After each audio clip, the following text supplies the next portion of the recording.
Good afternoon, everyone. My name is Krishna Bansal, and on behalf of Indian Community Outreach, I welcome you all, taking time off from your busy schedule on Saturday afternoon and be here for a very just cause. We need to understand who we are electing.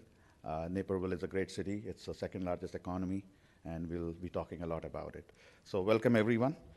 Before we start, I'd like to call upon Natasha Grover.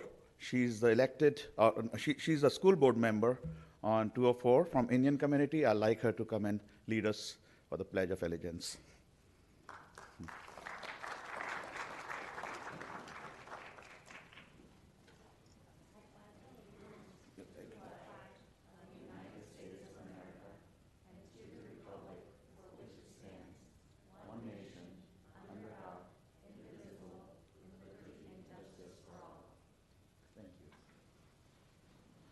Thank you, Natasha. And Natasha is a fine example of where ICO, Indian Community Outreach, started with the mission of involving people from Indian American community to participate in the political process, to be part of, when I say political, with the local governments, to help and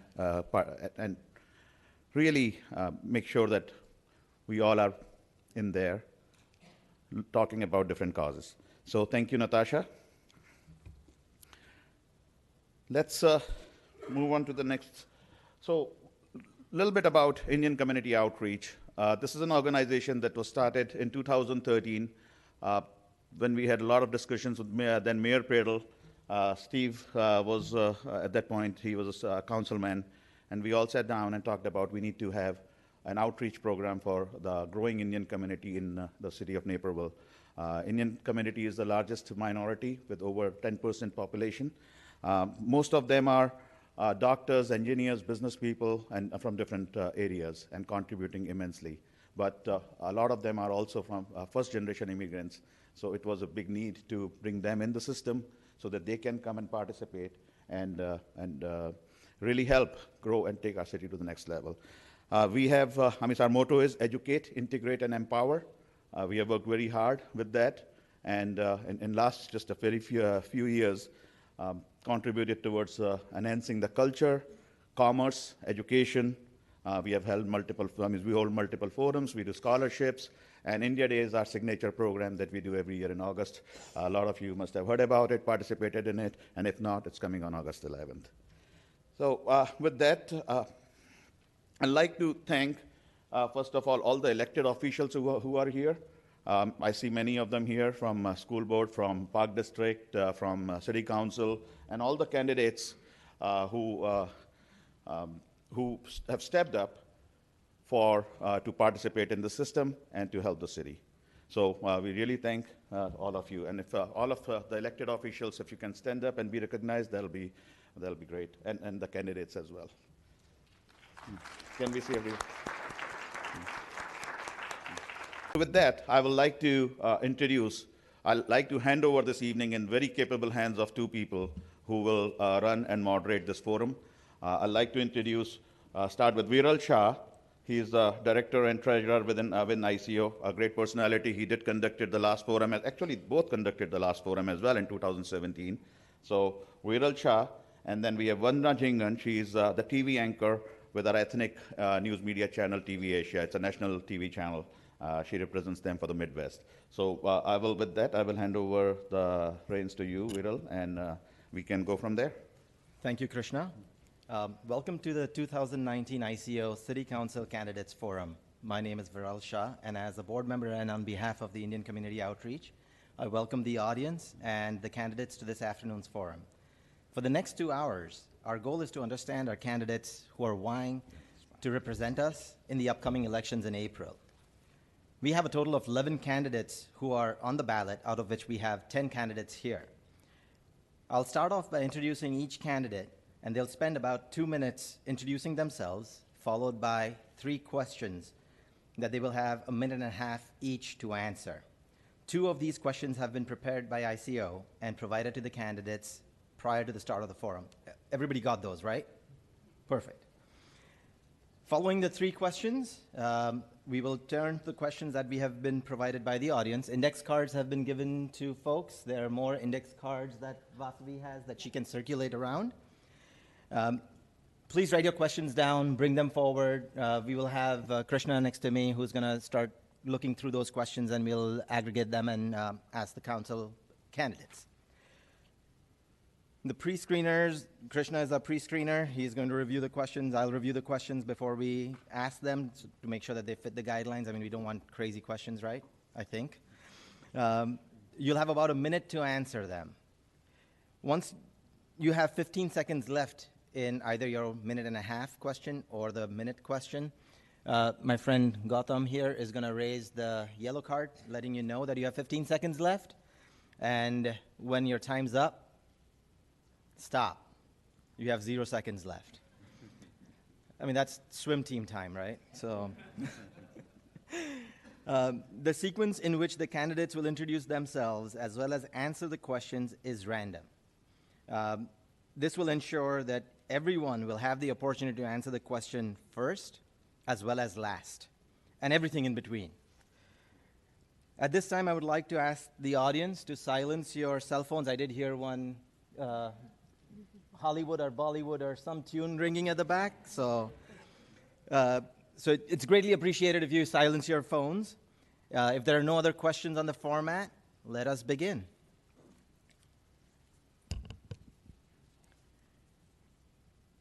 Good afternoon, everyone. Economic affordability to live in the city of Naperville. Actually, the introduction. They have to introduce themselves. We'll start from Nancy. No. So we're going to... Sorry. Introductions. We're going to start with Paul Hinterlong. I'm the lucky one. All right. Okay. Thank you, Viral and Vandana, for moderating today, and ICEO for providing this opportunity for our residents to gain more information on each candidate running. I'm a lifelong resident of Naperville, and my family's been here 8 generations. I recognize volunteerism that we have here when I was 15 years old, when the community pitched in to build the first segment of the Riverwalk in preparation for our sesquicentennial celebration. It was such a feeling of community that has always resonated with me.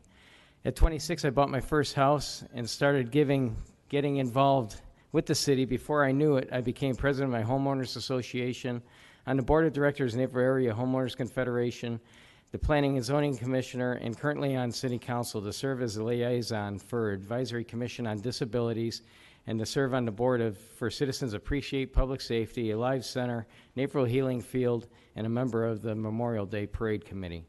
Naperville is a great place to live and raise a family. However, it's taken a lot of hard work to accomplish what we have here and enjoy here today. I'd like to continue to work towards increasing our economic growth.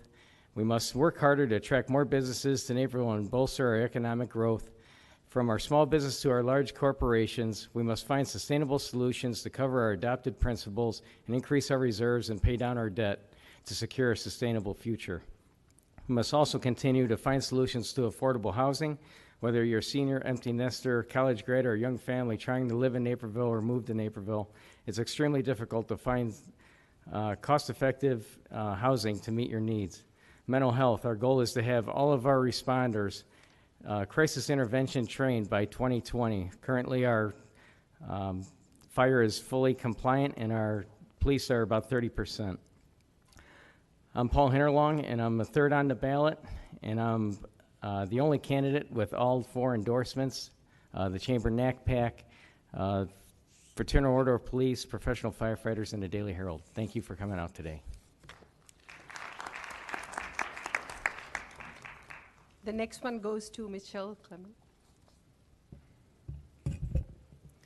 Good afternoon. Thank you both for moderating today, and thank you to ICO for hosting the forum this afternoon. My name is Michelle Hilger Clement, and I moved to Naperville 15 years ago to help open a senior housing community here. Not knowing much about Naperville, I quickly learned that this community was a very special place and became involved in volunteering with the Naperville JCs, later with the Rotary Club of Naperville, and then was appointed to the Housing Advisory Commission by Mayor Pradel, reappointed by Mayor Cherico, and have chaired the Housing Advisory Commission for the last almost 5 years. I have a degree from from Grand Valley State University in Health Communications, and I earned my master's degree from North Central College. This community is very special to me. From my work with seniors, I'm drawing inspiration from many of them that I've gotten to know over the years. Many of them were visionaries for this community that helped create the vibrant community that we live in today.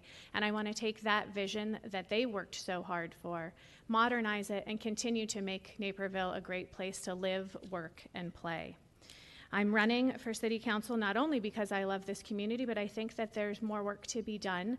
I think we need to continue to focus on our financial stability and responsibly paying down our debt while increasing our reserves. We need to continue to be the bright spot in the state of Illinois when it comes to finances. Economic development, I think we need to have a nice mix of both residential and commercial development to help keep our property taxes low.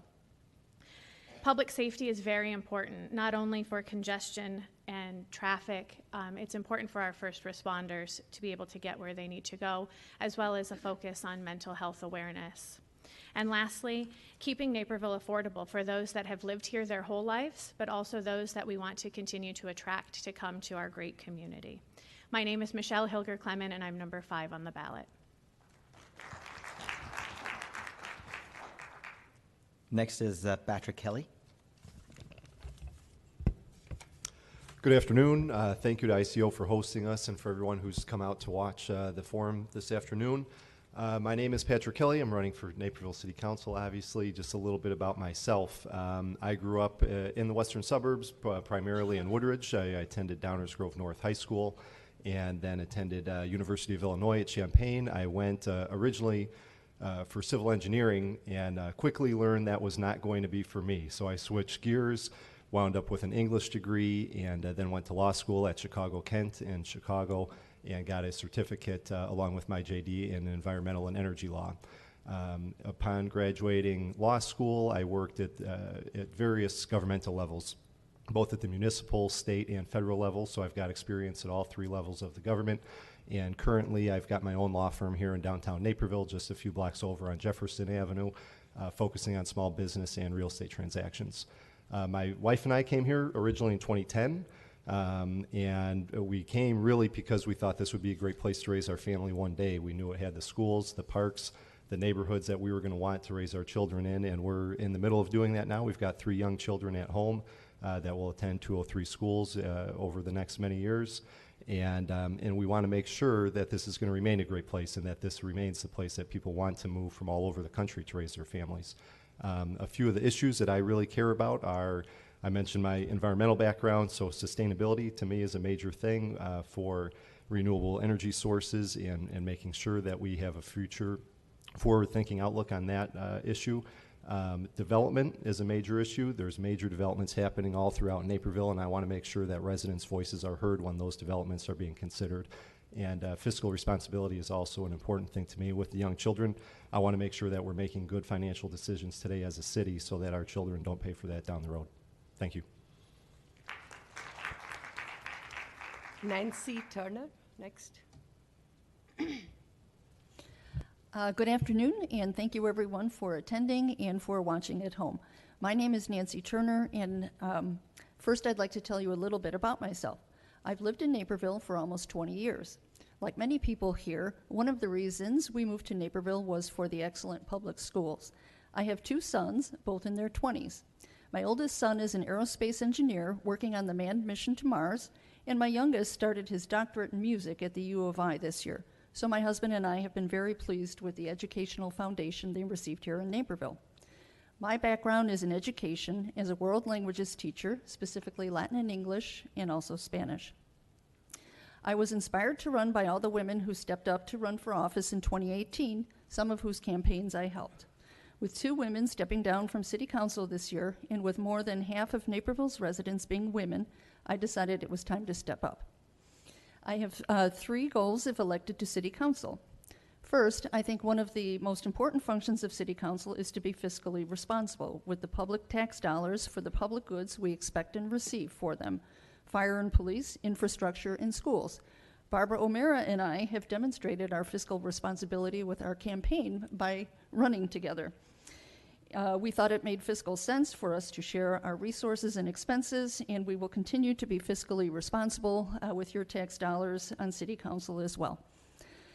Second, Naperville could be a leader in combating climate change given its size, affluence, and level of education. The greener and more sustainable we make Naperville, the healthier and safer it will be for our children and grandchildren. Finally, I want to be an independent voice on City Council to make thoughtful, informed decisions that benefit all the stakeholders. I don't have any conflicts of interest or ties to any companies doing business with the City of Naperville. Instead, I have ties to my community from my career as a public school educator and my volunteer work with Casa DuPage, being a tutor in a homeless shelter in Chicago, and helping out at Loaves and Fishes periodically. Thank you. Nancy Turner, number 10 on your ballot. Next is Patty Guston. Thank you very much. Thank you, everyone, for being here this afternoon. Thank you to ICO. I love going to all of your events all the time. You always have your door open and welcome to all of us, so I thank you for that, and I thank you for doing the forum today. It's important to let the residents know about the individuals who want to give of their time and want to serve on the dais. It's very, very important. I'm going to start a little bit with respect to my personal background. I am Patty Guston. I'm your current City Council woman. I was one of 4 City Council women that were elected to the dais last election. That's not the reason to vote for me, but I do want you to know that I did start my career at the U.S. Department of Health, Education, and Welfare, and then moving to the U.S. Attorney's Office, Department of Justice in their criminal division. After that, I took a job at FDIC, closing banks and S&Ls. At that time, I met my wonderful, supportive husband, Greg, and many of you have met him also. We moved to the western suburbs to raise our children, as many families do. I decided on a career of a stay-at-home mom and engaged in community involvement and real estate. I've been a realtor for over 20 years, so I work and understand the housing needs of our community and what those professional elements are. I also am a graduate from DePaul University with my degree in business, and also Roosevelt University as paralegal. Years ago, Lyle Mayor Ghilardi, who has now passed, appointed me to the Lyle Planning and Zoning Board, where I heard very controversial cases, and that actually gave me a very vicious appetite for community service. There was the Myers case that came before them, and it actually went all the way to the U.S. Supreme Court for a decision on it. We moved to Naperville after that, and Mayor Pradel appointed me to the PZC for approximately 10 years, and then I became chairwoman for the City Council. We have grown children. My kids all graduated from Naperville North High School. My son Randy is an engineer. My daughter Courtney is an attorney, and her engagement party is today. And my daughter Lindsay graduated from Augustana and will be a teacher, hopefully at Naperville North High School. Thank you. Next is Teresa Sullivan.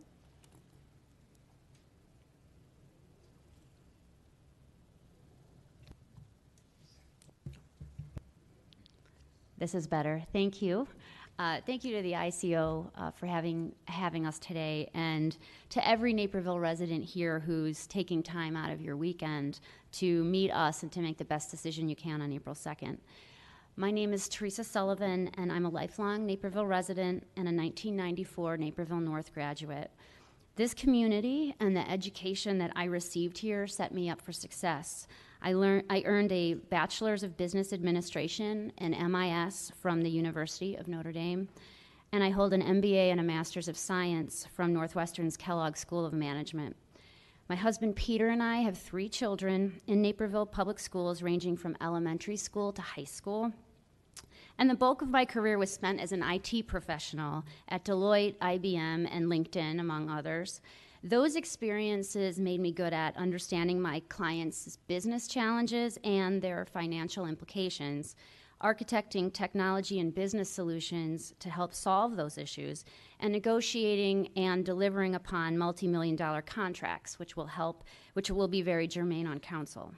5 years ago, I won a grant from LinkedIn. I started my own career consulting firm to help talented but burned out professionals reignite their careers and flourish professionally and personally.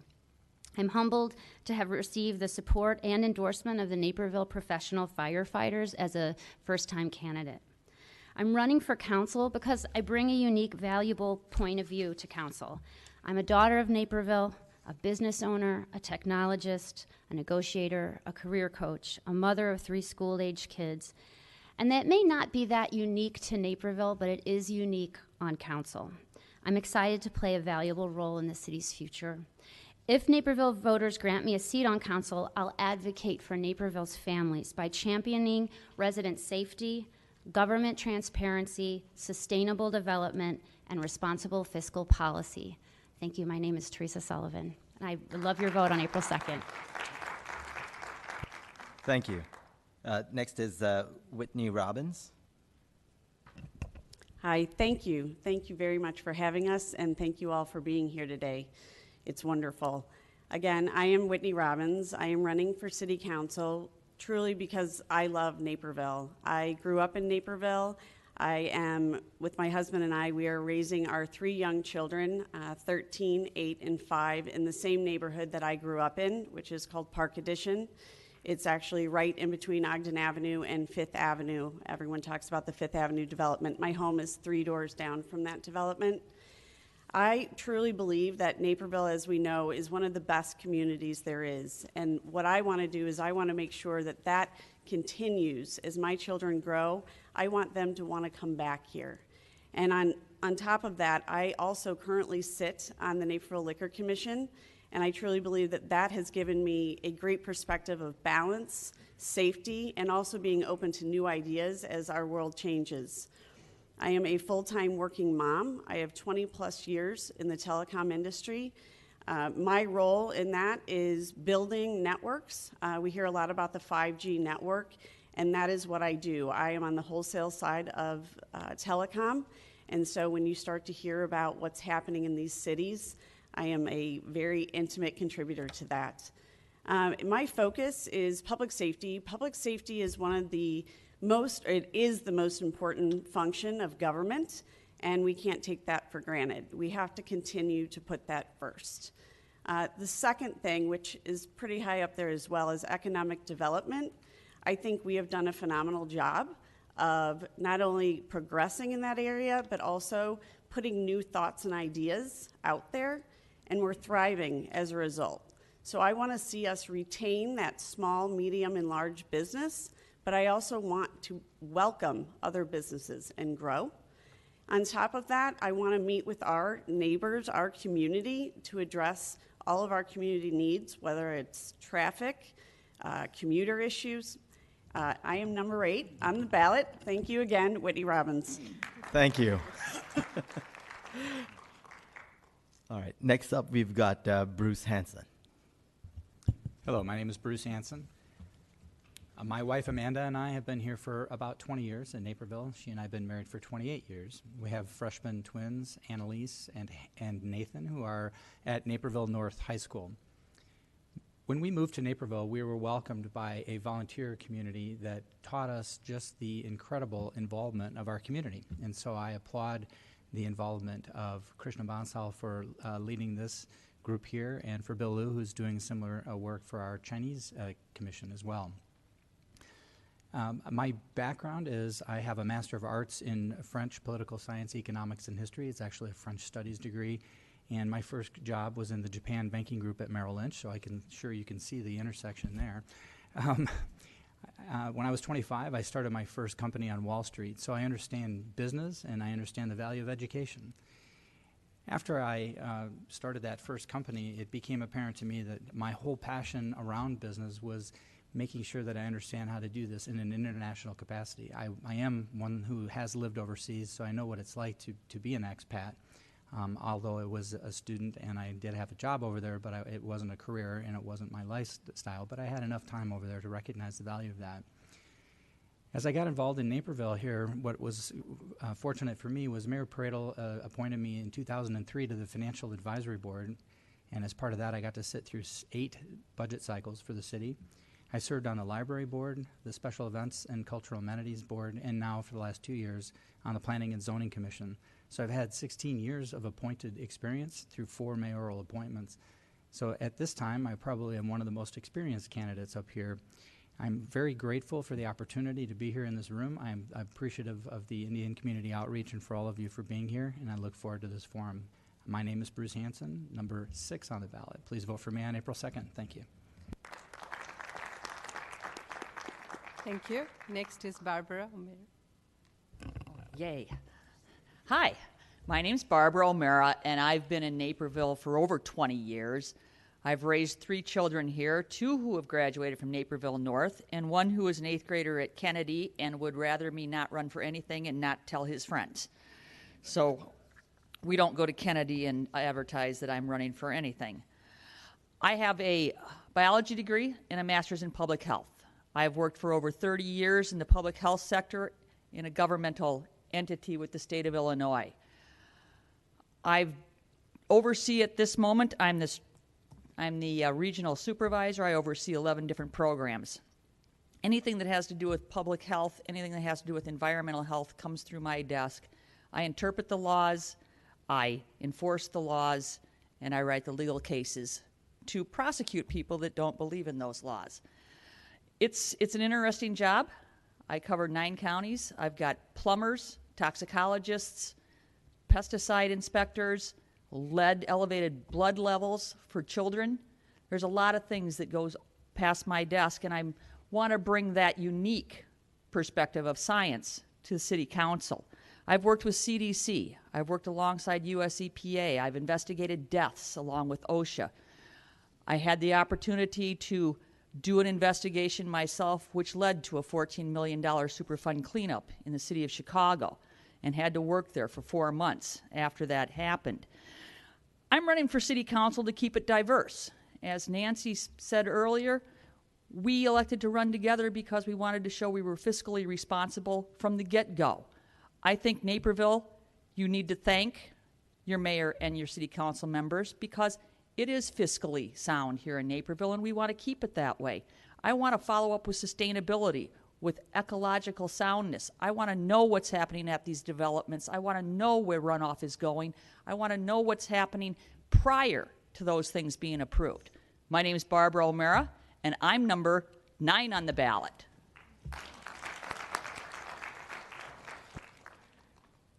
Next up, we've got Bradford Miller. Good afternoon.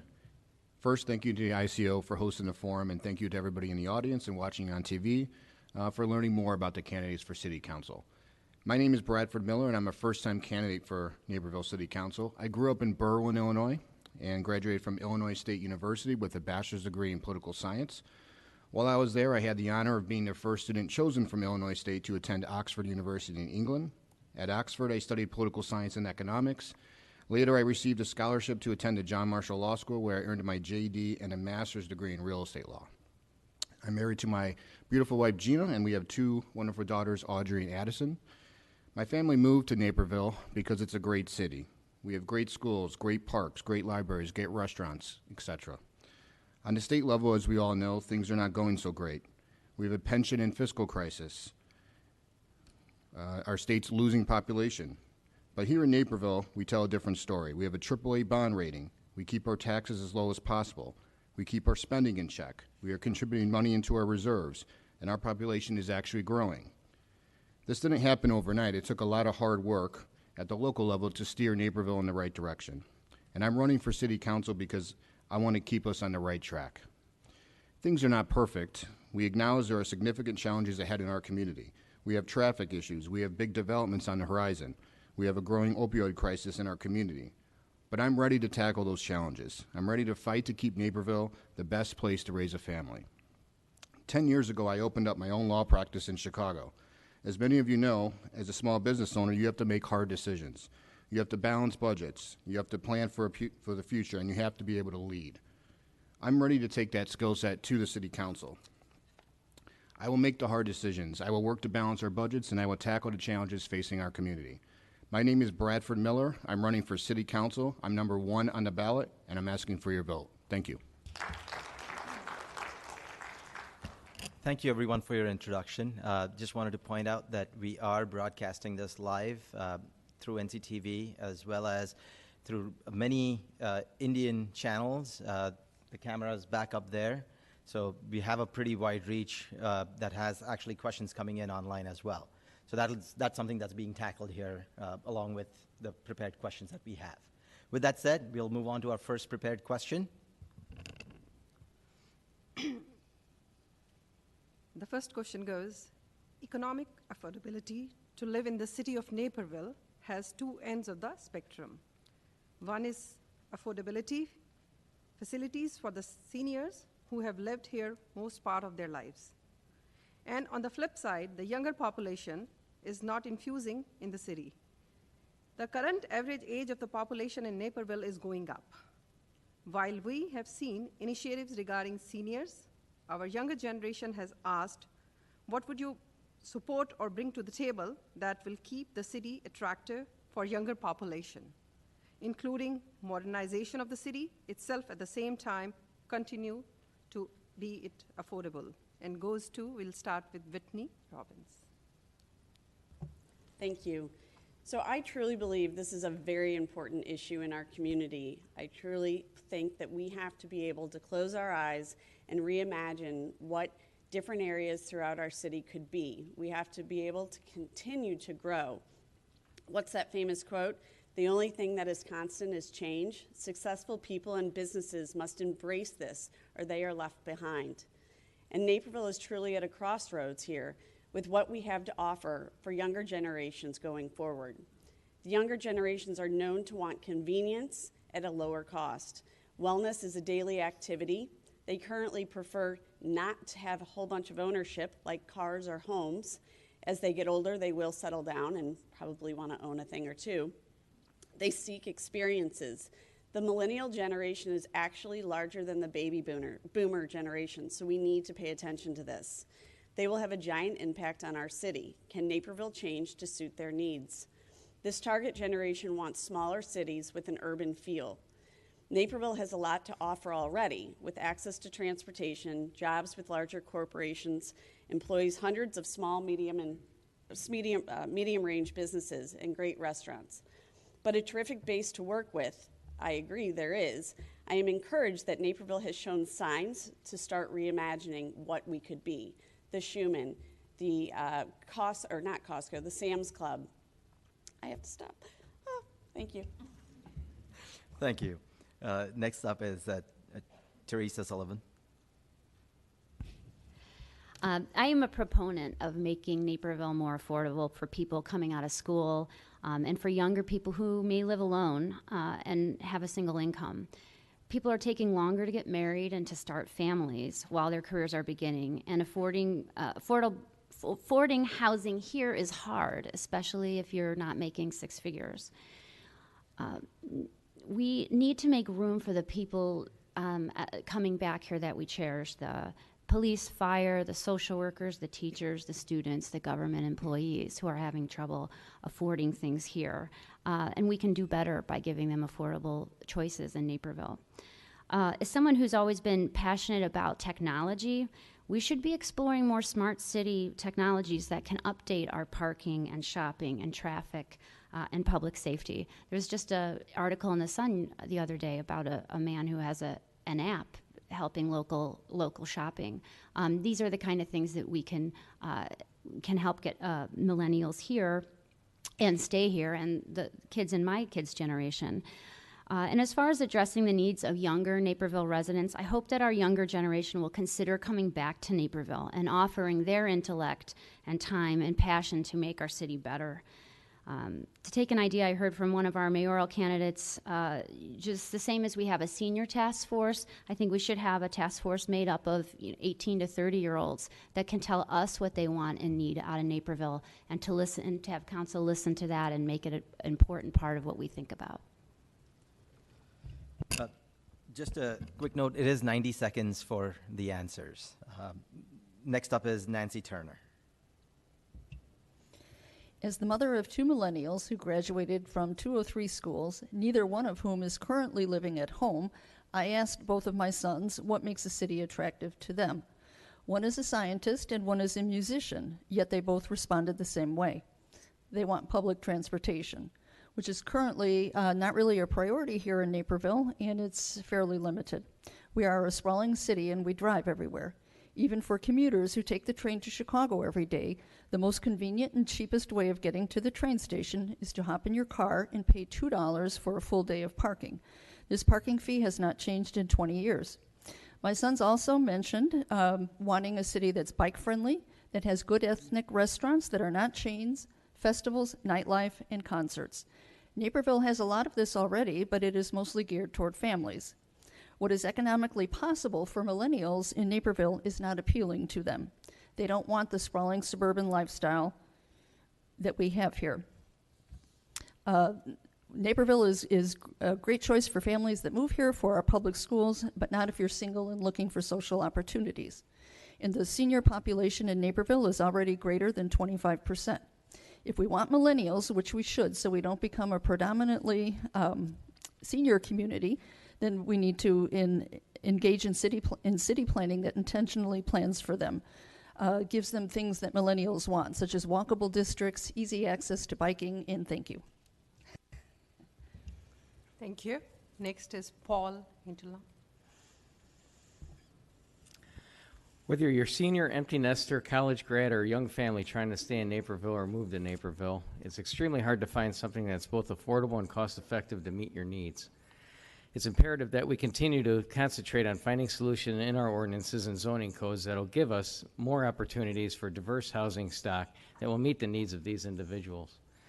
We have opportunities as the owners of the property at Fifth Avenue, an area to find some solutions to our affordable housing. I look forward to the discussions about housing alternatives for all ages within the development, and we'll push to have those discussions.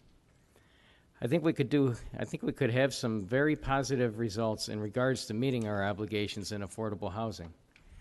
However, as Naperville approaches build-out, our opportunities will be harder to bring to reality the fact that nobody wants apartments in their backyards with few parcels of land left.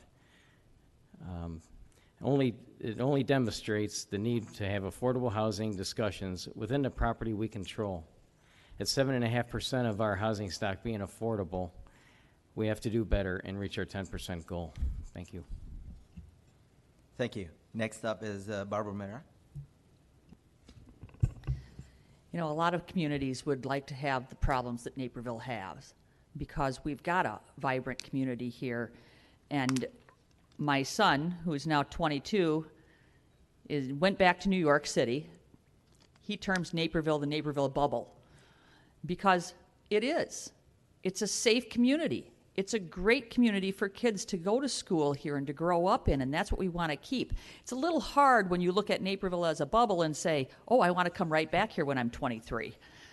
No, it's not what they want. What millennials want is to work for the web-based, the internet companies. They want that type of job. They want places where they can bike. They want things to do outside. Naperville offers a lot of things to do outside. What we need to do is form a more incubation type business so that we can get millennials to come back here, so that we can support them in their endeavors and have them start their businesses. And yes, they need places to live that are affordable.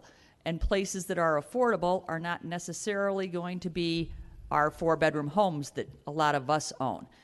A lot of children come back to their hometown after they marry, after they want to have children. What we need to do is develop things to bring the 20-somethings back. And I think that we've got the ability to do that here in Naperville, and we've got to look at ways to do that. And I think web-based industry, incubating new businesses for their ages, and trying to find affordable housing is part of that. Thank you. Thank you. Next is Patrick Kelly.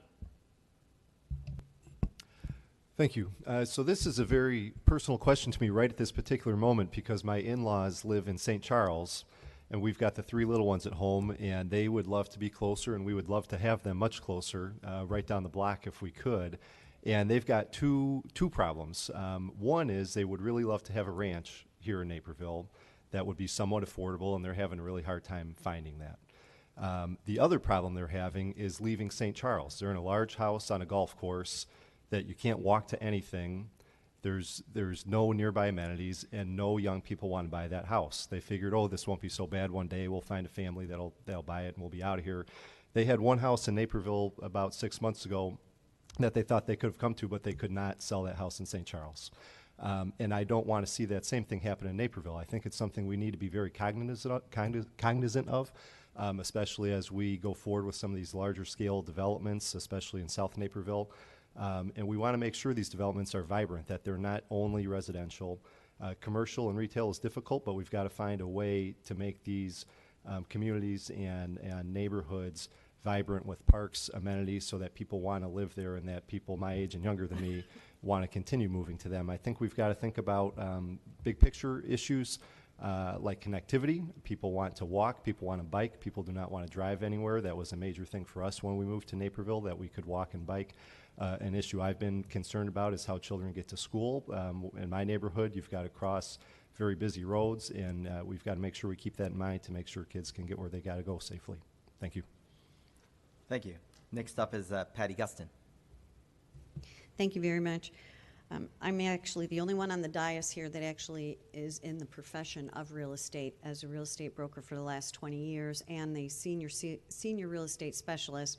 I understand the needs and concerns of our seniors. The city of Naperville has actually done a really good job with respect to senior housing, with respect to multi-unit senior housing. We have approved a lot of over 55 developments in the community. South Naperville down by Carillon, we've got developments going in. Up in Atwater, there's ranches, 2-story ranches. There's over 55 friendly inventory available for people who want to transition to Naperville. Our senior base is a good base. However, I will say, with respect to the young people moving to Naperville, many of the young people that want to move to Naperville, they move when they are going to have children. And it is because of our school systems. And I actually got the endorsement of the COD chairman, Frank Napolitano, just recently. I got his endorsement because he realizes that education is a very intricate part of any community, and we have a great educational system here. That is why a lot of young people, when they're starting to have a family, will come and move to Naperville. Traditionally, they don't move into an apartment, but that happens sometimes too. That may be something that they can attain. In our industry, there is a difference between affordable housing, which is more federally subsidized housing, and attainable housing, which is in between market price and affordable pricing. So I'm just the only one up here that understands the industry as it is. Thank you. Thank you. Next is Brad Miller. Thank you. Naperville has a lot to offer younger people, but obviously there's a lot more work to do. There's no doubt that living in Naperville can be expensive. Naperville is one of 46 municipalities that has to submit a plan by June of 2020 to address the shortage of affordable housing. And excuse me, in that plan, we're going to have to lay out specific proposals and incentives to create affordable housing, not only for seniors, but also younger people and younger families, as you mentioned. Younger people have a lot to bring to Naperville. They're energetic, ambitious, and creative. We want them here in our city. When it comes to where they want to live, I think that a lot of them are going to want to live near restaurants and other forms of commerce if possible. So when we are developing our affordable housing plan, we will need to think about that as well. A lot of them will also possibly have to take the train into the city, so improving our train station and the parking around the train station should also be a priority. And obviously younger people will need jobs. So as a city, we need to continue to attract businesses of all kinds, especially in the technology fields and other emerging areas, so that younger people not only move to Naperville, but stay in Naperville. We need to have a business-friendly environment to encourage younger people to start new businesses and invest here in Naperville. And finally, we need to make sure our schools stay top-notch to attract younger families to our great city. Thank you. Thank you. Next up is Bruce Hanson. Thank you. A key to any strong and vibrant local economy is diversity. So diversity in our population, our housing options, and in our city's revenue streams. We have to have strong mixes of each. Diversification in sources of revenue mitigates risk during an economic downturn, and similarly, we need intentional development of housing options that give us complementary shopping and entertainment options to attract and retain people in those areas. Both the younger population and our seniors or empty nesters could thrive together at the Fifth Avenue development, for example, by creating residential options that each can afford. For younger people who commute to Chicago, this unique opportunity is one more way in which Naperville can retain its status as a world-class city. Naperville itself owns 14 acres of primarily surface parking right now, and this property could become a mix of housing options, something for nearly everyone from young to senior, with outstanding options for dining, retail, recreation, education, healthcare facilities, all within walking distance of each other. There's the additional benefit for young people of being able to commute on the train right from where they live without having to drive or park at a train station. This is an incredible draw. And finally, we have a senior task force. There's one of the representatives sitting right here right now who helps shape input from that population as they interface with City Council. So I would enjoy seeing the formation of a task force made up of younger population that could help do the same. Thank you. Next is Michelle Clement. Thank you. Young people across the country are reacting to the absence of sufficient affordable housing in or near city centers to meet their demand, which is why many of them are leaving larger cities like Chicago and seeking a more urban environment in the suburbs. One of the ways this is being addressed here in Naperville is with the development of the Fifth Avenue train station. This will allow young people to have access to the train to commute to the city while offering them a more affordable place to live. I'm proud of the work that the city's Housing Advisory Commission has done to make a recommendation to City Council for this particular development to include a minimum of 20% affordable housing units, which would mean, according to the Illinois Department of Housing Authority, 30% of the average median income of the metropolitan Chicago area. So that would mean for a single person to purchase a home, the price would be around $130,000, and to rent about $950 per month. Naperville offers young people a distinct quality of place with its vibrant downtown, which includes many restaurants, shopping throughout the community, and experiences, as well as a reputation of a great place to live that is safe. And now are focusing on unique working areas, such as the outdoor park right outside this building. We need to continue to try and engage our local talent by encouraging our young people to become involved in our local economy. The Chamber of Commerce has done a great job with the Young Professionals Network and the Legacy Circle, which is a mentorship program. We also need to look to involve the anchors of our community, such as Edward Hospital and North Central College. Thank you. We'll move on to our second question. Naperville, over the past 20 years, has become more and more diverse. Current diversity is at about 25%, with Indian Americans numbered at about 10% of the population, and we are the largest minority. Most of the population is highly educated and successful business owners and contribute immensely towards the economy of Naperville. The young students of Indian descent that live in the city of Naperville are very driven to be successful. Since 2013, ICO has contributed to educate, integrate, and empower all citizens via education, cultural exchange, and promoting economic interests of Naperville. Is cultural diversity important to you? And if elected to City Council, what would you do to further engage such a diverse population for the betterment of the city? The question first goes to Bruce Hanson. Thank you. Well, I'm fortunate in that I had a head start in this category. As a young person and student, I lived, worked, and studied abroad, learning about other cultures and languages. I have a master's degree in French studies, which I mentioned before is French foreign policy, economics, and history from New York University. I studied at the Sorbonne as an undergraduate, and I was one of the very few American members of the International Club at my U.S. Undergraduate school. So I'm drawn to diversity. We're fortunate to live in a city that so openly welcomes a broad and diverse population, one that makes it so comfortable for people to want to live here so that we have that 25% population, which is non-white. And I applaud the effort by the mayor, who has intentionally appointed a representative base on the commissions as well, and I believe it has to continue, and I know that he'll do that. And I've served for 4 years on the SECA Commission, which provides a broad base of cultural options for our residents, And I see this as a great resource that exposes all of our residents and all the visitors to Naperville to an ever-increasing mix of cultural experiences. The Naperville Public Library, the Naper Settlement also both offer outstanding options in programming as well that celebrate the tapestry of Naperville. And I know we have community outreach teams. You're one of them. And I already mentioned Bill Liu for the Chinese community outreach. These teams are extremely important for connecting the communities in Naperville.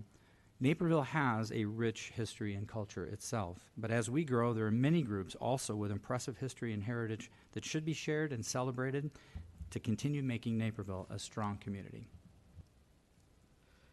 Thank you. Patrick Kelly. Thank you. I agree that diversity on boards and commissions at the city level is really important, and there's been discussion at prior forums about that leading to a pipeline to run for public office, which is important. I think as a young person who's been really involved in the community since I've moved here, it's also important to me to start that at even a lower level. So from the time I moved here, I've been involved with a number of nonprofits and charitable organizations, from the JCs to the DuPage Children's Museum, the West Suburban Irish, which we have our own cultural amenities we bring to the table and to the city. And to me, those also feed as a pipeline to that next level, to get on boards and commissions and to meet people in town and to have experiences in town that are going to lead to those larger roles one day. So I think it's really important for the city and those organizations to have outreach to young people, for people who are in their 20s, like I was when I started participating on some of those groups, to make sure that the Chamber young professionals reach out, which I've done. I've been on the advisory board for the Chamber's YPN group for the past couple of years, and we've really made an effort to engage the Indian and Chinese community and bring more members into the YPN young board. We've done that at the Children's Museum and the JCs also, which I think will just benefit the whole city overall. SECA, I do think, is also an important thing. We've got to make sure that SECA fulfills the premise that it was created for, and that it really does enhance cultural amenities in the city, and that different things like the India Day Parade, the St. Patrick's Day Parade, things of that nature get their funding, and it's not just the larger events that swipe up the majority of those funds. Thank you. Thank you. Next is Teresa Sullivan. Thank you. First of all, as I said before, I grew up in Naperville, so I've never been far from home. There are so many people in this room who left their hometowns and their home country to live and settle in Naperville. The courage, the hard work, and the intelligence that it took to get from there to here is astounding. I want to thank you for bringing your talents and, to Naperville, and for choosing Naperville to raise your families in. This city is better for having you here. While the population of Naperville may have just 10% of Indian Americans, where my kids go to school at BB Elementary, at Jefferson Junior High, and at Naperville North, thankfully that concentration is higher. And through their Indian American friends, they've participated in India Day, they know what Diwali is, they learned about Hindu gods and goddesses, and many of them also set such a high bar of achievement for our kids, which I know that by example, all of our kids learn from and do better for in school.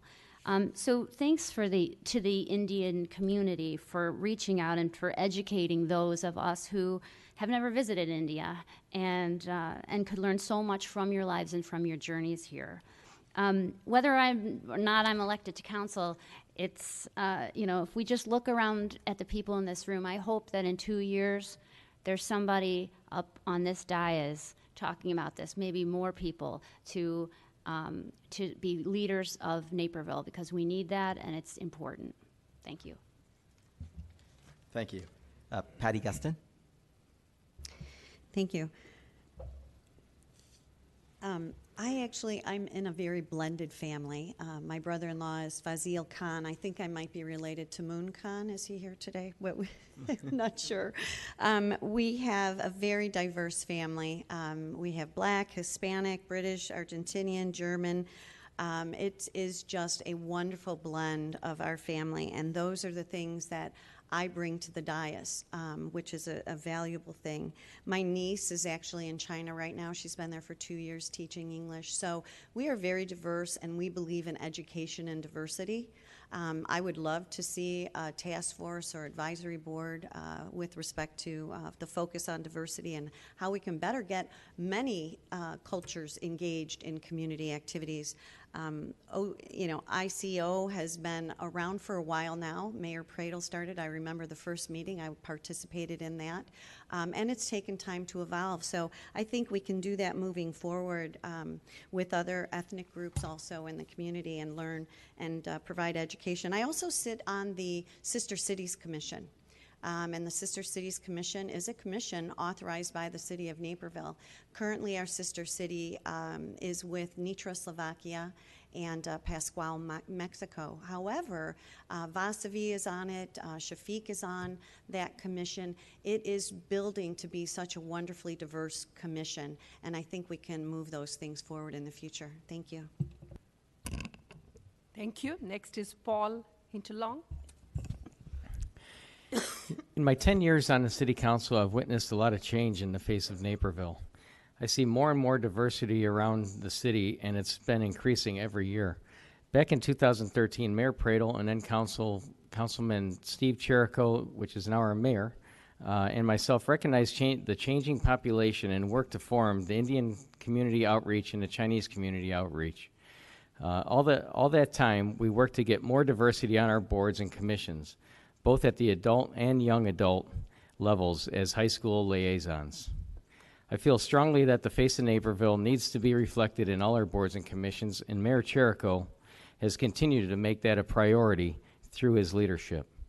As a board member of the Alive Center, we made it a priority to have the diversity that Naperville has and feel strongly that we needed to be all-inclusive in our board and our student board as well. As a city councilman, I have always supported cultural events and programs through our Special Events and Cultural Amenities SECA program and look forward to the Indian Community Outreach Parade every year. It's fascinating to see how it has grown year after year and the excitement of the people in attendance. I look forward to it every year.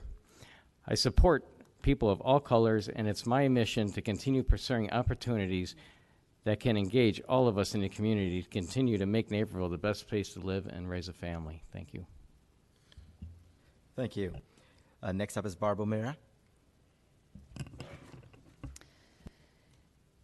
In 2018, we had an election, and we had more women run for elected office in that election than we have in any election in this nation's history. And why did that happen? Because the women wanted a seat at the table, and they didn't want to be told how to do it or why any longer.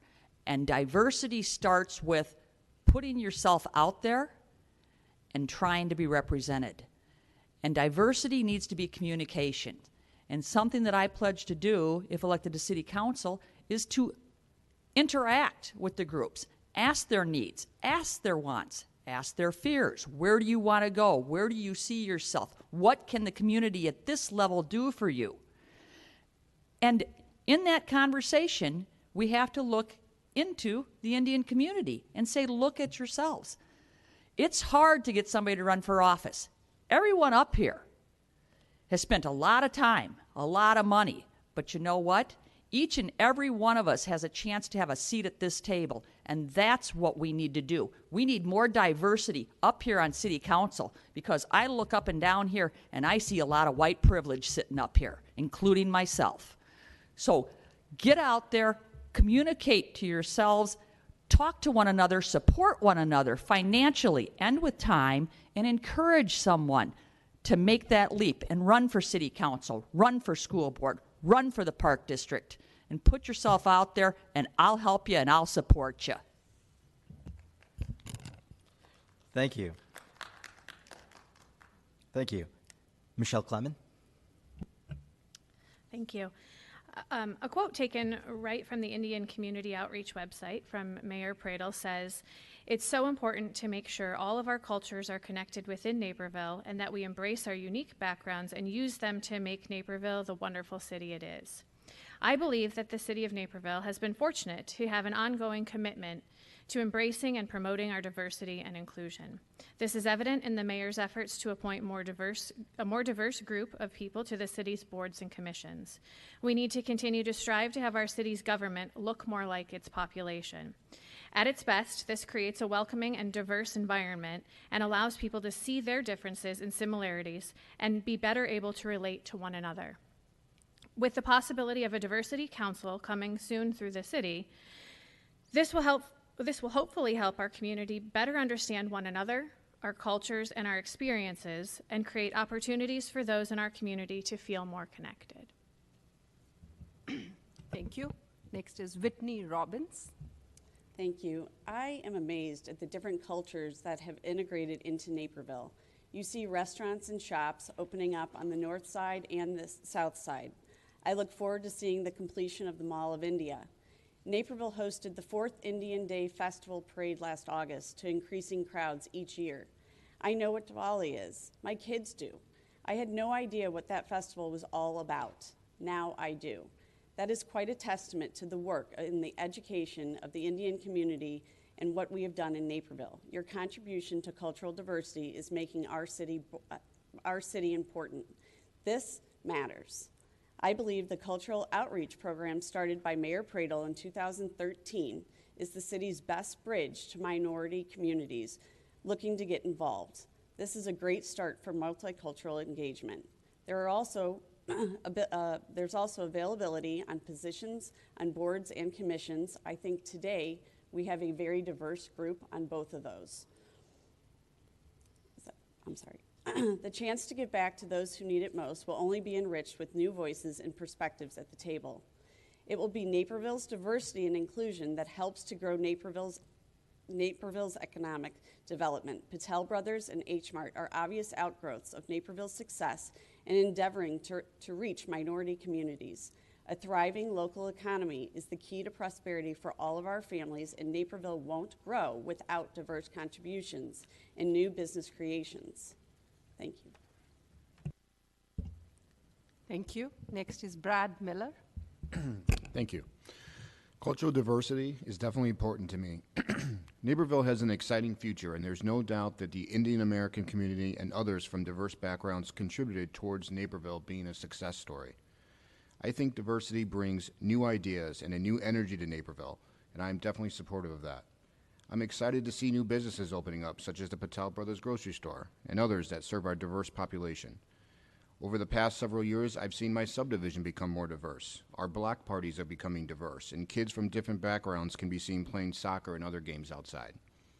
I believe Naperville is and will continue to be a welcoming city, despite recent comments to the contrary. To further engage our diverse population, I think we need to be proactive as a city council in learning what needs may exist for certain groups and how best to address them. We can and should encourage more communication and an open dialogue to learn more about each other. We also need to encourage involvement, whether it's through serving on a local organization or on a city board or commission. I think with more communication and more involvement, we will further engage with our diverse population, and then we will realize everything we have in common. We all essentially want the same thing.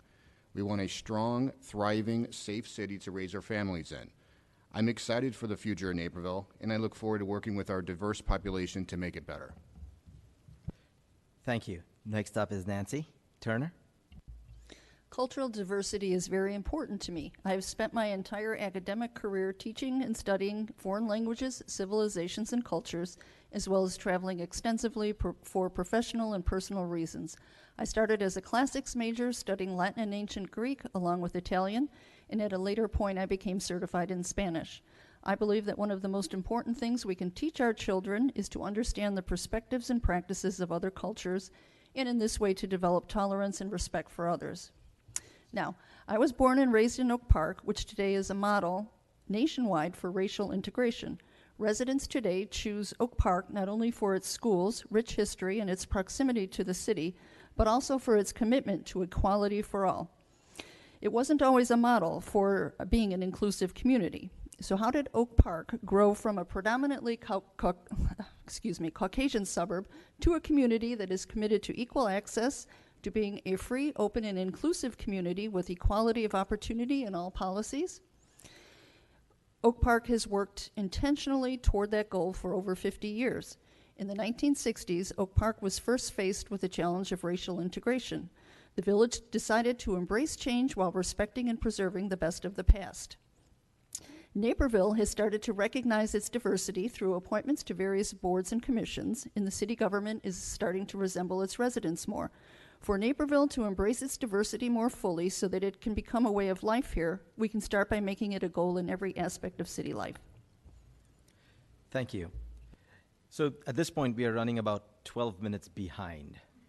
So what I'm going to do I had initially said that the 3 questions would be 90 seconds. I'm going to reduce the third question to 60 seconds, just like the rest of them. So here we go with the question.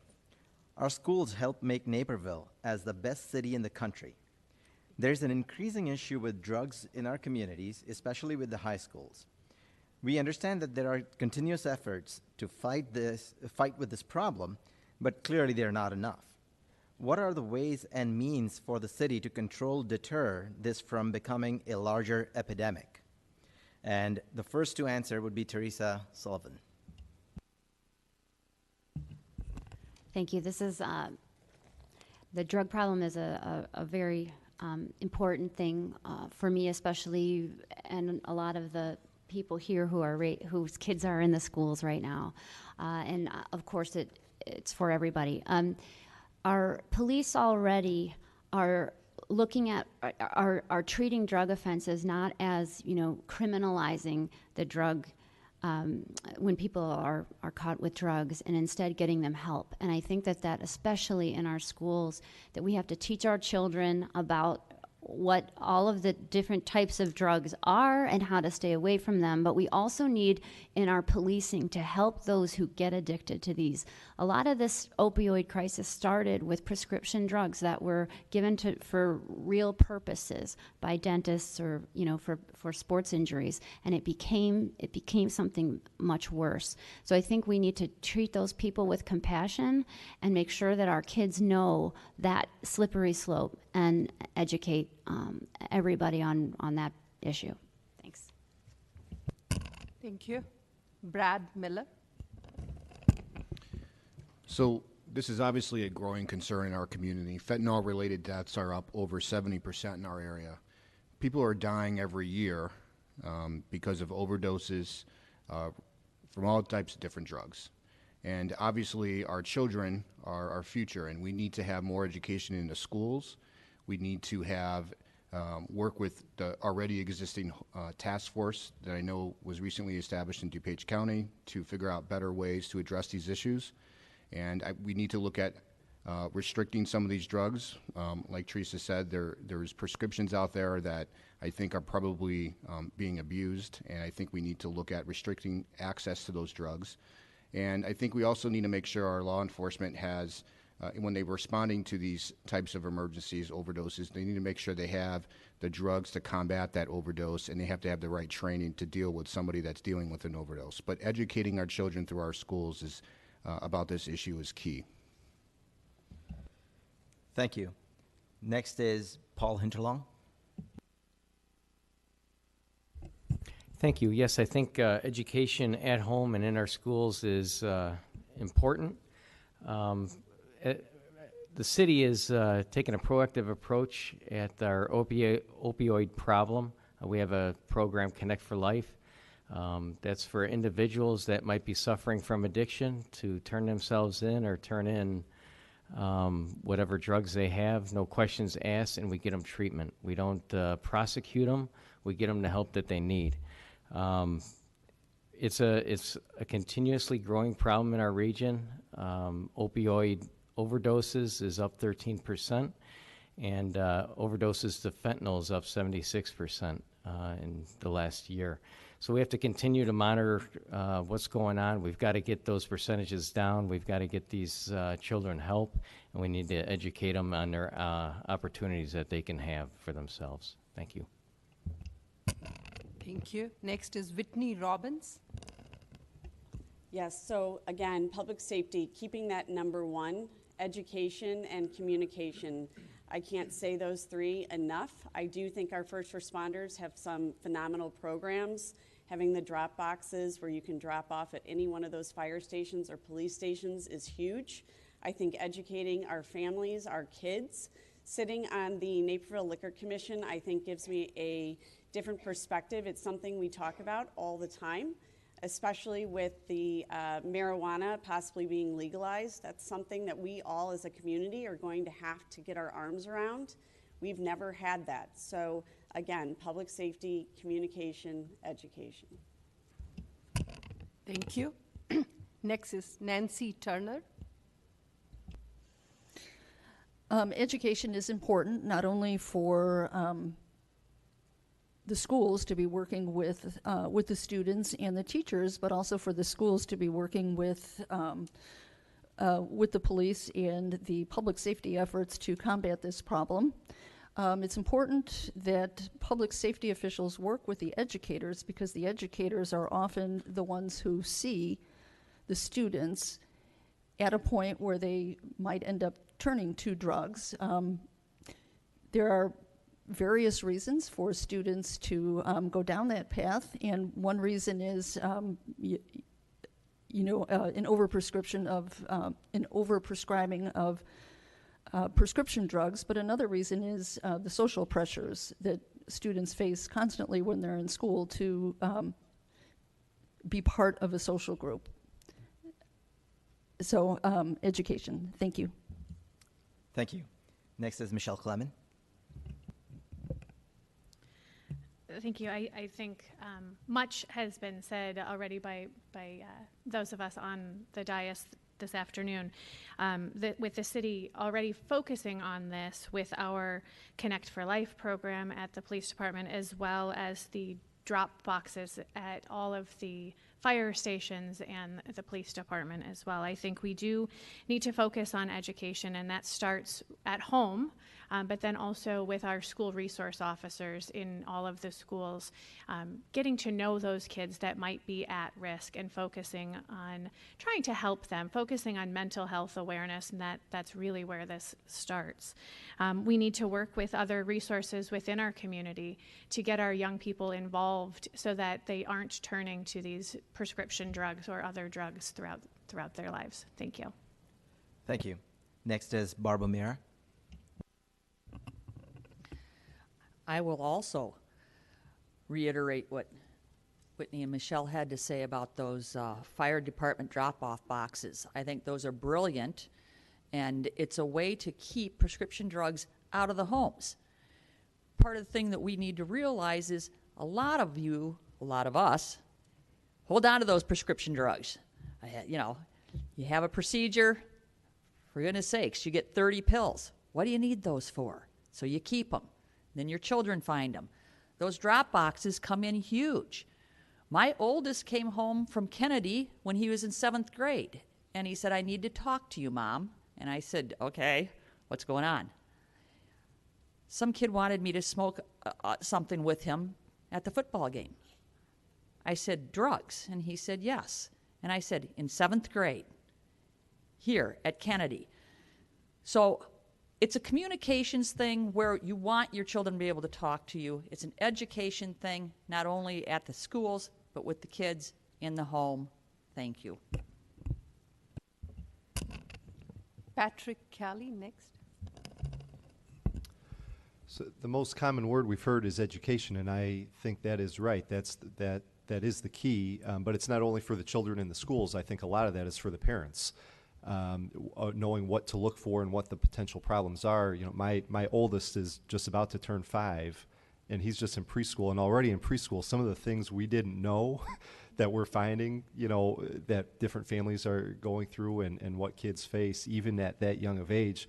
My wife and I sit at home and we're like, oh my God, we didn't know about these things. And so I think that it's really important for parents who are so busy with a lot of homes where both parents work, and people are on their phones, people are on social media all the time, to make sure that they're really engaged, knowing what to look for, knowing those warning signs, I think is critical so that we see those things at home. In terms of education and outreach to young people, I think how we reach them is really important. The city does a great job with the drop boxes, but we need to make sure people know about them. and we've got a good presence on Facebook, a little bit on Twitter. If we really want to reach young people, we've got to think about Instagram, Snapchat, other things. We've got to reach people where they are. Thank you. Next is Patty Guston. Thank you. We need to be proactive in this. We cannot rely on being reactive when something occurs. And the city has been proactive in a lot of things moving forward. We, as Paul had said, we trained our police with the respect to Connect to Life, which is very important. We also supplied Narcan to our force to make sure that they had the tools available. They've also received training on to deal with people with mental illness and how to meet with them when they pull them over or on the street, and how to interact with them versus what they believe they should be doing. I will say I did get the endorsement of the professional firefighters here in Naperville. We in the City Council, we actually passed a T21 bill, which was a tobacco bill with respect to no one over at the age of 21 could buy tobacco paraphernalia or products. Nowadays, kids are using a lot of those USBs for other things versus nicotine, and those are things that are gateways to other type of drug use. We have a high death rate in DuPage County with respect to drugs. So I actually sit on the Kids Matter and Parent Advisory Board, which is a proactive organization helping children make better choices, and that's the educational process. So we need to be proactive, particularly with the recreational marijuana potentially coming to the state, how we would deal with that financially, emotionally, and physically. Thank you. Thank you. Bruce Hanson. I'm going to be a strong advocate for mental health awareness and public safety. For all of us, for our children, for all residents, and for our first responders. You know, I lost my closest relative and best friend to death by suicide, and that's what prompted me to want to create a mental health awareness ministry in our church to address some of the stresses that are hitting all of us, children all the way through to adults. We then connected all of the faith institutions together, brought them here in this room, and introduced them to the city's crisis intervention team, which is, was an initiative of the Naperville Police Department. The idea, again, is to communicate and reduce stress, but also to make sure that resources are known and made available to everyone. So if I'm elected to City Council, I will work with that to make sure that we're working with our schools, all of the great social services agencies that provide that level of support. And we have, like I said, 2 great school districts that are already taking a great deal of action in this. But I've done it. I mean, I've worked on it, and I know that we can do more. We lead in public safety. We're going to lead in mental health awareness as well. Thank you. So we'll move on to the questions that we've gotten from the audience. What is your take on the impact of proposed Route 59 corridor development and potential for TIFs? If elected, would you be in favor of or not of Naperville granting TIFs to compete with grants that are given by our neighboring cities? The first question will go to Nancy Turner. No, I'm not in favor of TIFs. I believe that TIFs are a race to the bottom. They divert money from our schools, from our roads, and from other public services. I'm not in favor of them. As far as a TIF war goes, there are some suburbs, such as I think Hoffman Estates is one, maybe Schaumburg, other suburbs that have large malls, or what used to be malls that are now mostly defunct, that have, I think, modified their TIFs so that any housing that is developed on the property where the mall was, that would be exempt from a TIF, so that housing units that are developed in this area that will be sending more schools to the students will be exempt from the TIF, and they'll still be contributing property tax dollars. Thank you. Thank you. Barbara Mira. I am not in favor of TIFs, but when you have a town that is bordering yours and they're talking about TIFs, it becomes a real struggle because you just cross across 59 and you're getting a tax break. I know the school board at 204 was addressing this in their meeting because they feel it's going to impact the school. And that's something that we need to consider whenever we're considering a TIF. I don't want a TIF in Naperville. I don't think that they're a good idea. I don't think that long-term it's good for the schools. I think the schools are what we should all be centering on. That's why Naperville's the best community, right now, is because of our schools. It's a great thing to have out there. So we have to make sure that we're financially supporting them, and we need to know that the schools understand that we're going to stick behind them. It's an important thing. So I'm against the TIFs. Bruce Hanson. TIFs are, I'm just not, I'm not a fan of tax increment financing. I think, especially if you look at a city like Naperville, we have so much to offer. There's so many reasons for businesses to be drawn here. I will fight as hard as I can and be as much of a vocal opponent to what is being discussed on the west side of Route 59 as possible, because the impact to District 204 residents primarily would be substantial and potentially catastrophic. Because all of the burden of that tax that's currently being paid right now is going to become pushed into and the burden of the rest of the residents of District 204. To use it as a vehicle for some municipal development is okay, but it needs to be very, very carefully vetted, and it needs to be inclusive of everybody in the city. And one example of that is the parking deck right over here by the Water Street development. So there are occasional case-by-case basis where it may make sense, but it isn't something that I would advocate for, and it is something that it would take a lot of convincing for me to participate in. Thank you. Michelle Clement. Thank you. I am not in favor of any sort of TIF development. It takes away from our schools. Our schools become the biggest losers in all of this, and then subsequently the property owners who the cost is shifted to become losers in this as well, and your taxes will increase and your home value will decrease at that point. So I don't think that TIFs are something that we should be looking at, especially in our community where Naperville is desired to work and live and do business in.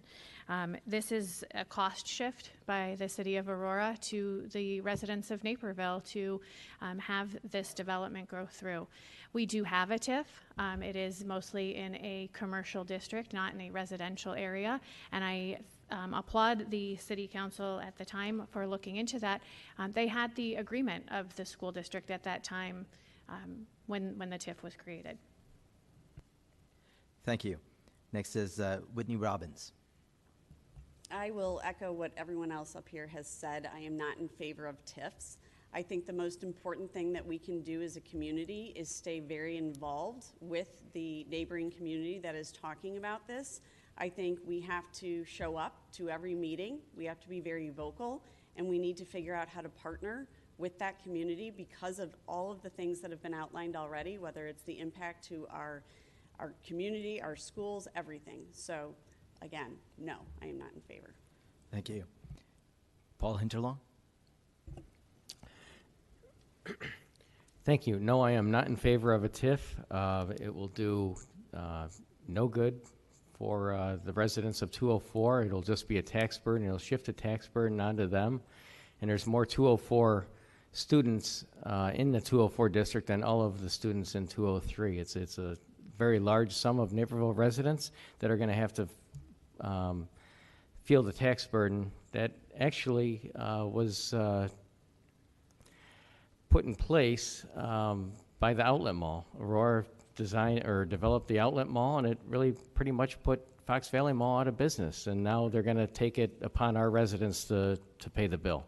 And I don't think that's right. I think they have to come up with some more ideas, and I will continue to address that situation along with the 204 board to fight the best we can to prevent this from happening. We don't want to get into a TIF war with our fellow neighbor communities. So I will be against it. Thank you. Thank you. Brad Miller. I agree with my fellow candidate's statements so far. I mean, generally speaking, I'm against TIFs. I think they should be seldom used, and they should only be used as an absolute last resort to spur development. With respect to the Route 59 TIF, definitely against that. You know, it's going to severely impact South Naperville residents, which is where I live. The property taxes for South Naperville will have to go higher to fund the schools. And I think we as a city need to stand united against that TIF, because it's definitely not in our favor.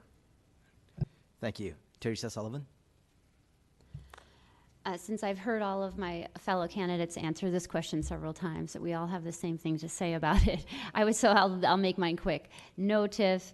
I stand absolutely with our District 204 and what we need to do for District 204 with, first of all, fighting this with Aurora, but we also need to find out different ways to help them with more taxes that can go into the school. So I think, there's the preventative, what Aurora is doing, but I also think that we as a city and as a council have to come up with some good ideas for giving them more property taxpayers to help their schools. All right. Patrick Kelly? Yes, I think collaboration is key.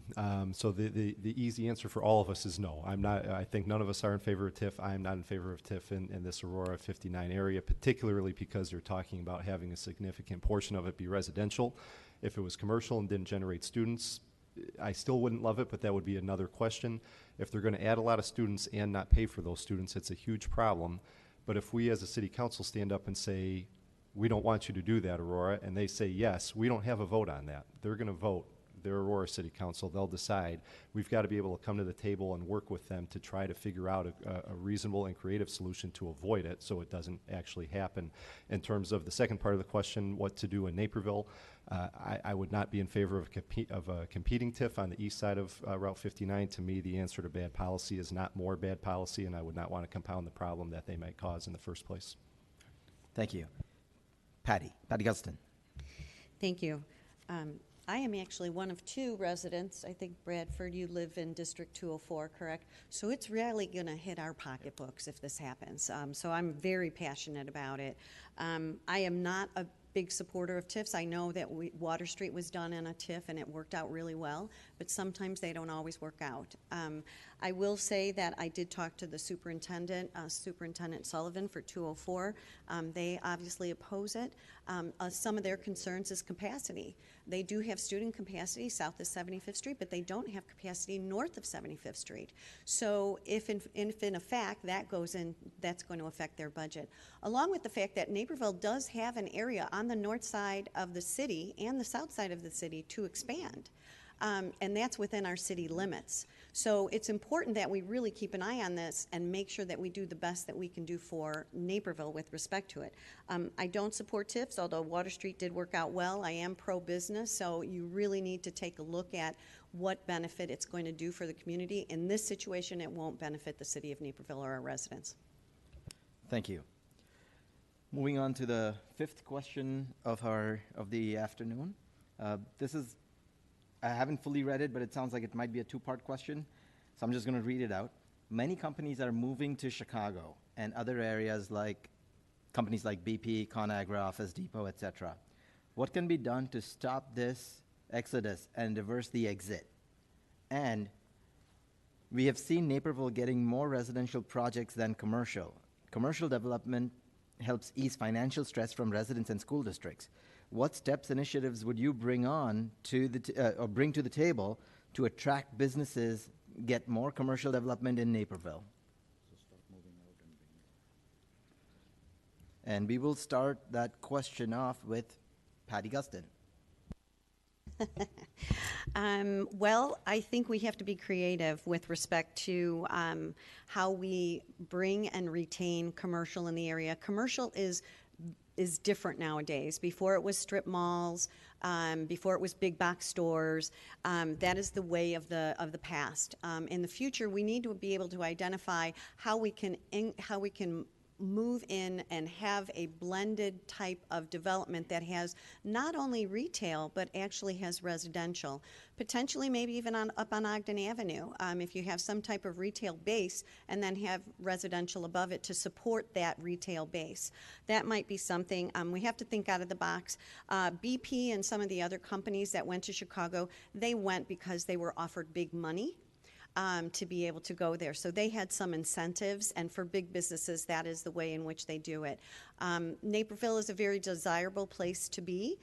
We are modifying the way in which some of our bigger uses up on Deal Road were used. So a lot more internet type of businesses up there, which is great. So we are moving in that direction, as are many other communities, but I would support that. All right. Moving on to Paul Hinterlaw. Thank you. Well, the reason most of them are leaving is because Chicago chose to TIF Chicago. That's the reason. So it's taken a lot of our big businesses away from us. But the good news is we're backfilling them. Office Max is now going to be used. It'll be subdivided into many different, like 20 offices within the whole building. It's Class A office space, which we don't have any of that around. So it's premier office space, and it's being leased out. The same thing with our Nokia property. That's 1.5 million square feet. We've got that filling up. That's going to be a community within its own building. They're going to have stores in it, spas, health clubs, everything you need, so you don't even have to leave that facility. Right now we're at an all-time low. We're down from about 14% down to 10% in vacancy in our office complexes. So we're at all-time low on our vacancies. So we're filling them up, and we're competing, even though we're competing against the giant with the TIF down in Chicago. Thank you. Thank you. Barbara Mera. I agree a lot with what Paul said, because Chicago is the big gorilla in the room, and when it starts throwing its weight around, you're going to get businesses that move there. They've got a much bigger tax base, so they don't have to squeeze everybody for what they've got. What Naperville has going for it is Naperville has wonderful schools. Naperville has a good place to raise your family. We've seen companies that have gone into Chicago, and 2 or 3 years later, because of employee disgruntledness of where they are and what it costs to live down there and things like that, where they have actually reversed course. I don't know if that will happen in this regard, but I'm glad that everything is being backfilled, as Paul said, and perhaps we stopped looking at huge companies and start looking more at the internet-based companies, at the small entrepreneurs, bringing them in so that one leaves, you don't have such a huge impact. Obviously, we'd love to have giant companies here, but when they move out of town, you lose a lot. So diversify. Thank you. All right. Thank you. Teresa Sullivan. So the Chicago has gained these companies back, but that we talk about retail going away. Big corporate offices are also going away. A lot of people are working from home. We can work all around the world. We can collaborate with all the technologies we have. So that's another thing that is going to eventually go away. So giving away tax dollars for that is I think, bad policy. As far as we've talked a lot today about making Naperville better. And when we do that with public transportation and affordable housing, and we keep our schools well-funded, and we keep our public safety #1 in the world, that makes people want to stay here. That makes people want to open businesses here. And there are a lot of virtual workers in Naperville who would want to stay here. So, as far as that question, I don't think bringing big companies to Naperville is going to be a sustainable way to do this, but I think the little companies and selling Naperville, keeping it as great as we have and making it better will bring the smaller companies in. Thank you. All right. Next is Patrick Kelly. So I think this question really relates to your very first question this afternoon. Certainly the economic pressure from Chicago is important, but finding ways to keep young people in Naperville or to move to Naperville is almost equally important. I think workforce location and workforce availability is hugely important to these companies. And one reason a lot of these big corporations have gone to the West Loop, for example, is because that's where millennials want to live, is in the West Loop. And in certain ways, we can't compete with that. There are certain things in Chicago that 23-year-olds want to have and won't come here for. But again, it's being future and forward thinking to make sure that they do come here at some point and form that base that companies are going to see as a real commodity to help their businesses grow. So it's, again, sustainability, keeping our technology top of line, keeping the schools great, and making sure this is a great place to not only work but also live, and have those workspaces be vibrant. Both the old office complexes on 88, but also Fifth Avenue is an example of that, where I think office and institutional uses are going to be an important component of that Fifth Avenue development, and having really top-notch spaces there will help with that issue. Thank you. Brad Miller. So, as was already mentioned, Chicago obviously was able to get some of these companies through big incentives. And, here in Naperville, I think the easiest thing we could do is create a business-friendly environment. We need to make sure we keep our taxes low. We need to have a stable local government with balanced budgets, et cetera. We need to work with our Chamber of Commerce and other groups to attract more businesses to Naperville. We need to be proactive with our regulations to make sure they're not stifling businesses, both here and in the future. And, we all know retail's going away, so we need to diversify our businesses. We need to make sure that we're trying to attract technology and other emerging areas. We have a lot to offer here in Naperville, but it's going to be an ongoing effort to attract businesses. Not going to be easy. Thank you. Bruce Hanson. So one of the great benefits of serving on the Planning and Zoning Commission is the ability to kind of see what a great staff we have and the partnerships that we have to attract and retain businesses here. So the Naperville Development Partnership, for example, is a great organization that is tasked exactly with this. And I think the idea of bringing in multiple smaller businesses, instead of tens of thousands or even thousands of employees, you get, 100 or up to 500 or 600 employees. It gives us that diversity. So when we have a diverse economic base, that's what employs people, that's what attracts people. But we also have to look at our zoning, and we have to look at things like the live, work, play model, where people want to be closer to everything. They don't want to have to drive everywhere and go everywhere, which I think is a great example of where the Fifth Avenue development can come into play, and the East Ogden Avenue corridor, frankly. So I think the more that we're thinking positively about that dynamic mix and thinking in the future context, the better off that we're going to be as an economy here in Naperville. Thank you. Michelle Clement. Thank you. I want to go back to that first question, and part of my answer was to engage our local talent in our local economy. Many people in this room are business owners, and we need to continue to encourage them to stay business owners in our community. We need to work with the Naperville Development Partnership to attract new business to the community as well. We also need to involve our community in the process. What do our residents want to see near their homes? What are they looking for? As far as the increased amount of residential development, I think we need a healthy mix of residential and commercial development. Having that commercial development will help keep our property taxes as low as possible. And we probably need to look to more experiential businesses rather than the traditional retail strip centers and things of that nature. Thank you.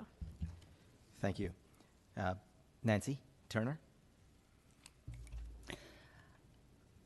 I think we need some TIF reform with the city governments, the county governments, all working together with the state agencies to, regulate these TIFs so that we don't end up in all of these wars with one community trying to poach businesses from another community. They're just trading boundaries, and if we all work together, hopefully we could stabilize that.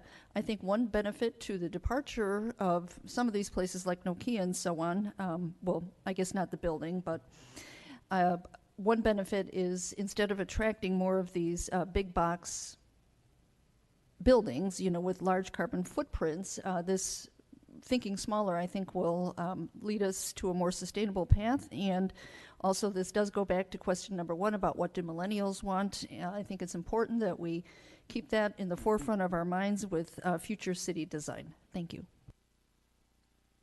Thank you. Whitney Robbins.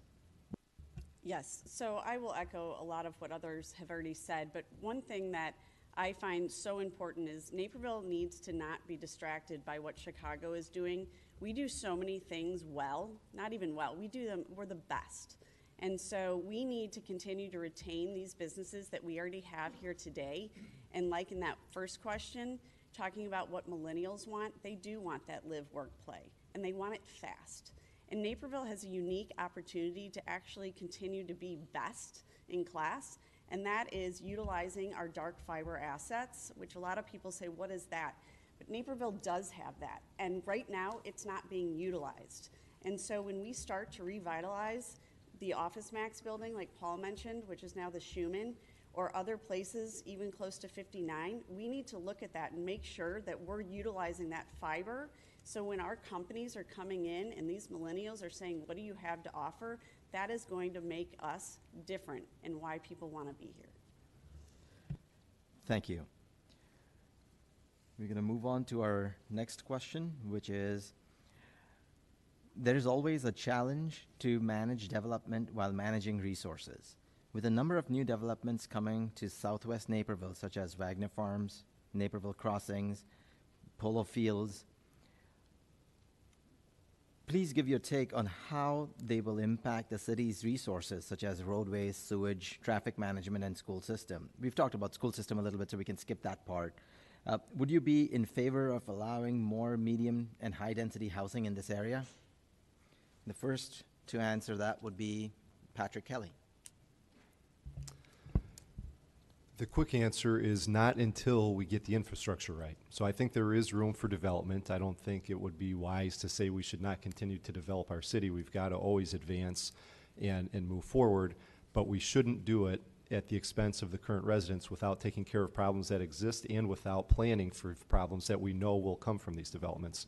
So the Polo Club is an easy example that's on the table right now, and we know 119th Street and Route 59 right now is a terrible problem. It's an F intersection, and the developer has not come to the table with a plan, in my opinion, that would satisfactorily fix that problem, and we've got to do it right. Now is the opportunity to do it right when you're going to have such a large development. To me, it's really once-in-a-lifetime opportunity, and you've got to follow the right processes, you've got to follow the right steps to make sure that's taken care of.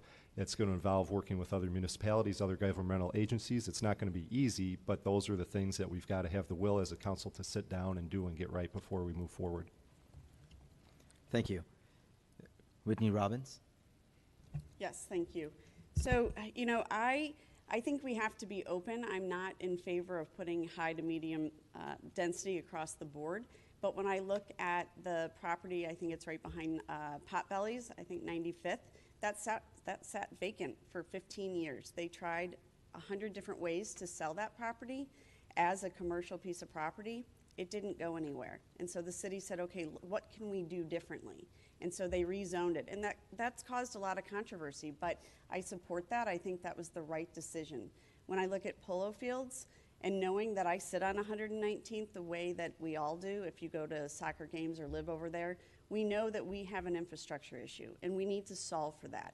I don't have all those answers, but there has to be a balance. Thank you. Brad Miller. Well, first of all, you know, it's a good problem to have. I mean, other cities would love to have developers wanting to develop in their city, but obviously, when it comes to development, there's a lot of factors, there's a lot of challenges. I feel like I'm in a unique position because I do live in South Naperville, and I'm also a commuter, so development's definitely going to impact me. I don't live too far from the Polo Club proposed development, and as was already mentioned, the biggest issue down there is 119th Street. It's already, you know, in my opinion, a disaster. It needs to be addressed before we add more units, which will obviously add more traffic. When it comes to Fifth Avenue, you know, I'm a parker. I park at the commuter lot, so I think we need to address that as well. Traffic, etc. These are all factors when it comes to choosing what to develop and how, and I think we need to have a balanced approach as a city. Thank you. We'll move on to Bruce Hanson. Thank you. Yeah, so one of the biggest challenges, I'll start with Polo Club first. One of the biggest challenges there is that 119th Street, Route 59 intersection that's in unincorporated Plainfield, and it's not in any way connected to Naperville. So there's no possible way to solve that issue from Naperville's perspective. However, if the Polo Club development moves forward and that land is annexed, that does give Naperville the ability to sort of reach into that. And through the developer being requested or being pressed by the Naperville City Council to make some of these offsite improvements, we have the ability to do that. I think what they proposed in front of the Planning and Zoning Commission was very limited in scope. So I think that as a city councilman, I'd like to see a whole lot more movement in resolving that before the development moves forward. With regard to Naperville Crossing and with regard to some of the other developments as well, the hard part is what's best for the whole city and what's best for development at the same time. So we have to lean into those a bit and resolve those issues. But I think it's a good use of the space at Naperville Crossings, and we'll see what they come back with. They have to get approval first by Planning and Zoning before it goes to council. Thank you. Michelle Clement. Thank you. First and foremost, public safety is going to be important with any development. So with the infrastructure and the traffic and the congestion, can our first responders get to where they need to go in the fastest amount of time when there's an emergency? So that is a non-negotiable for me. Secondly, I think we need to involve the community in the process, and one of the ways in which the city is doing that now is through the Planning and Zoning Commission, having those in the community come and speak, as well as with Fifth Avenue having the steering committees and the working groups leading up to the development and the process that we're currently in right now. I think that's a great example of our community coming together. I also think that we need to encourage our developers to engage our communities so that we're getting a collaboration of what the city is wanting in these undeveloped spaces or spaces that are being redeveloped to get the best outcome for everyone. Thank you. Patty Guston. Thank you.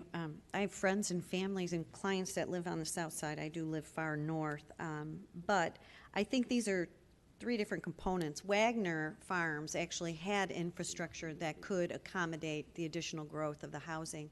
Now, Route 59 we don't own. That's owned by the state, so we have limited things that we can do with that. But that development had infrastructure already developed to accommodate the type of traffic and the increase.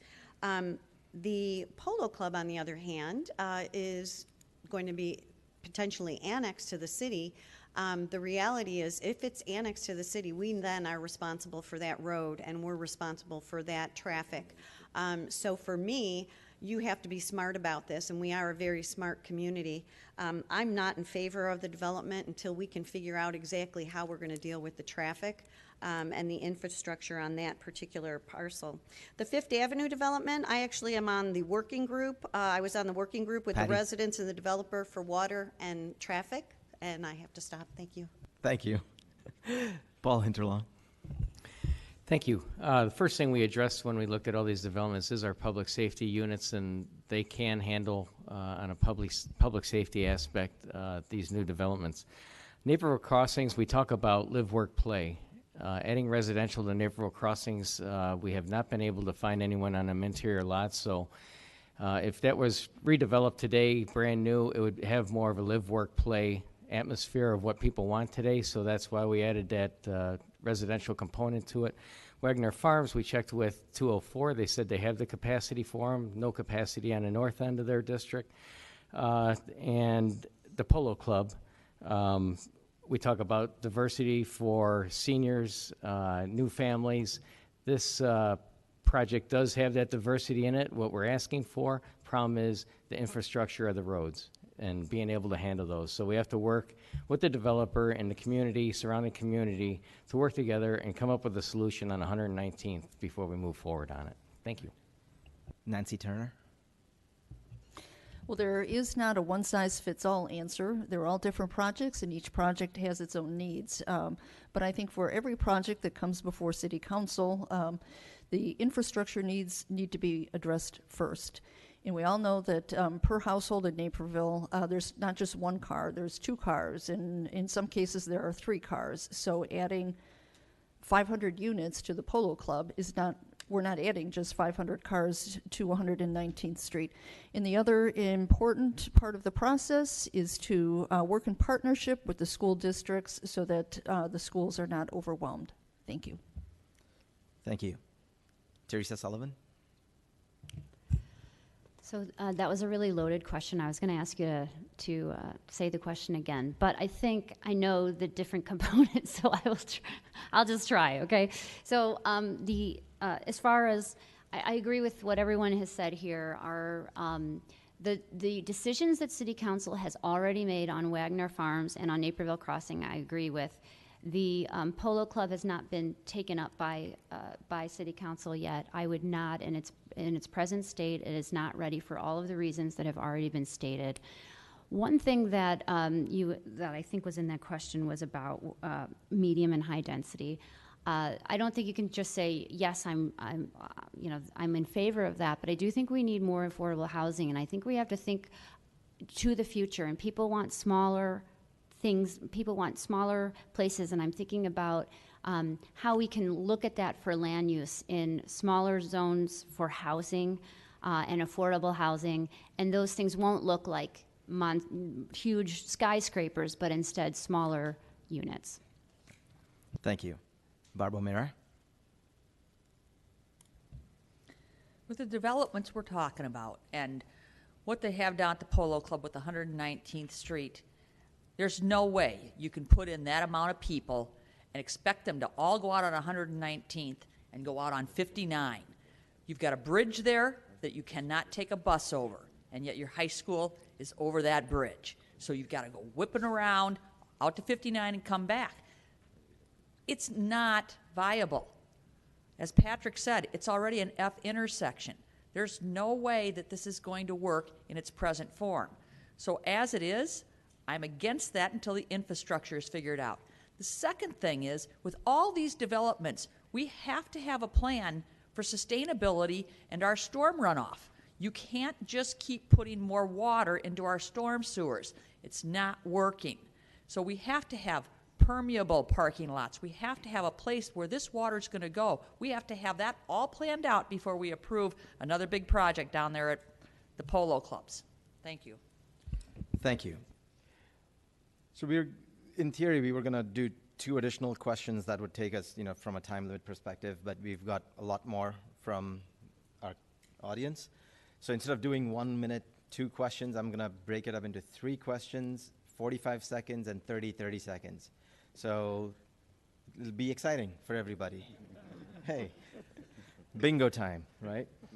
All right, so here we go. To get parking at Metro Station is practically impossible. Raising my hand.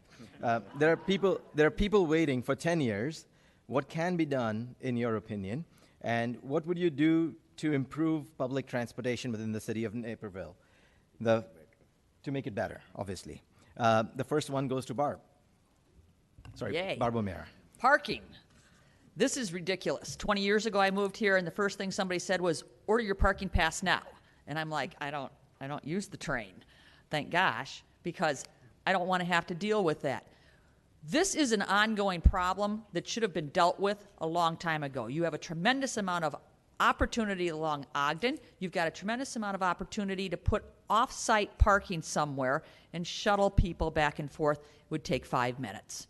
There's no way we're going to put more parking at Fifth Avenue Station. You put up that 10-story condominium, where are those cars going to go? You have to figure out a better idea on that. Nancy has already pointed out we're still charging the same amount for same-day parking, $2. Let's make that a little bit higher so that we can cover the costs there. Thank you. Bruce Hanson. Thank you. The parking pass, yeah, that I think it's $110 or $120 per quarter for a parking pass if you can get your hands on one for the downtown parking lots. So I think if you make that more of a market rate, you're going to reduce that waiting list by a substantial amount. It's cheaper to park than it is to take the bus. So I think if we get that, if we reverse the inversion there, I think you'll find more people using public transportation. And the more people who use public transportation, the more resources there are for us to expand that public transportation. So I'd be in favor of investigating both of those. Thank you. Patty Guston. Thank you. Well, we all know that Metro can only put so many cabs on its line to get everybody to Union Station. They are talking about modifying their cab design to add more seating for people, so we'll see how that goes.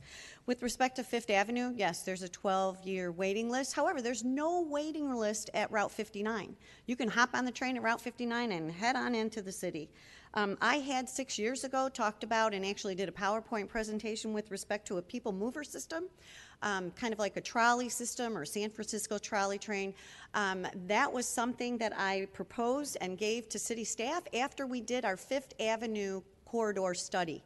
Because when I was on the Planning Commission, we did the study and we identified that we cannot accommodate all the cars that want to park or use the roads to the train station. Brad Miller. So again, I think I'm in a unique position because I think I'm the only one that actually takes the train every day. I go out of the downtown Naperville train station, and I can verify it took a long time to get that pass. And we obviously do need to do something about commuter parking.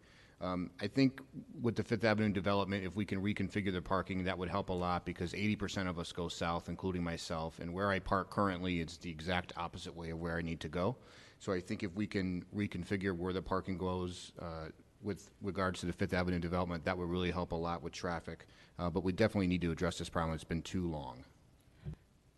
Teresa Sullivan. When my husband and I first moved to Naperville, we were train commuters every day, and the calisthenics that were involved in trying to pick up the kids from daycare and get home from work, and it was insane. So this is near and dear to my heart. Again, I'm going to bring up the technology in smart cities. We can figure out this parking problem if we get rid of these. The permit thing is just over. It's like something from the 70s, and it doesn't work, and people abuse it.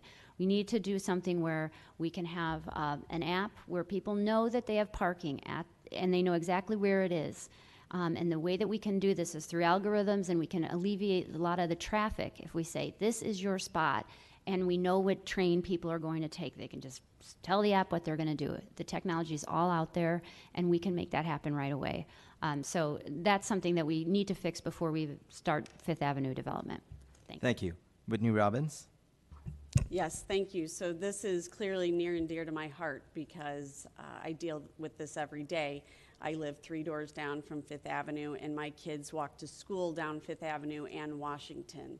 So I am bumping into everyone that is trying to get to their train. It does not work. I think we all know that it does not work. I do believe there's efficiencies through technologies and infrastructure. The infrastructure is no longer effective. It does not work anymore, and we have to redesign that area for safe walking paths, bike paths, and for cars and commuters. Thank you. Michelle Clement.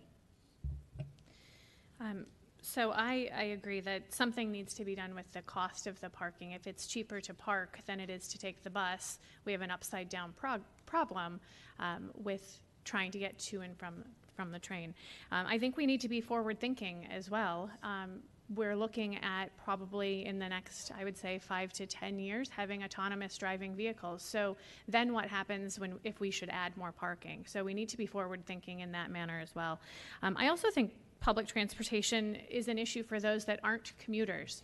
We need to take a look at our workforce that take the train to Naperville and then need to get around, or those that need to get out and go grocery shopping in the middle of the day and there's not that transportation available. Thank you. Nancy Turner. If we want to encourage the use of more public transportation in Naperville, that's going to require a massive change in behavior. We drive everywhere here. And I think the best way to change people's behavior is through incentives. And the incentives related to parking at the Metro are dollars and convenience. It's way more convenient and much cheaper to drive to the station and park. So we need to reverse those charges so that it's more convenient and more cost effective to take public transportation. Thank you. Paul Hinterlong. Thank you. The permitting process is a problem. It's that long of a wait because we really haven't scoured through it to find out how many people are actually using the passes, how many aren't. I'm sure there's people that are just holding on to them, letting people use them as they want, and not using them all at all, or just when they go to a Cubs game they use it. We've got to figure out who's using them, who's not. We've got to find out how many people are on the list just to get a better spot somewhere else in a different lot. And really the biggest problem is we have a car dependence in this community that we can't get away from because our busing system is more than what it costs to park, and we have to reverse that, take a look at it. We have not increased that parking fee in probably 15 years. So the time is due to check this out and get it done right. Thank you. Patrick Kelly.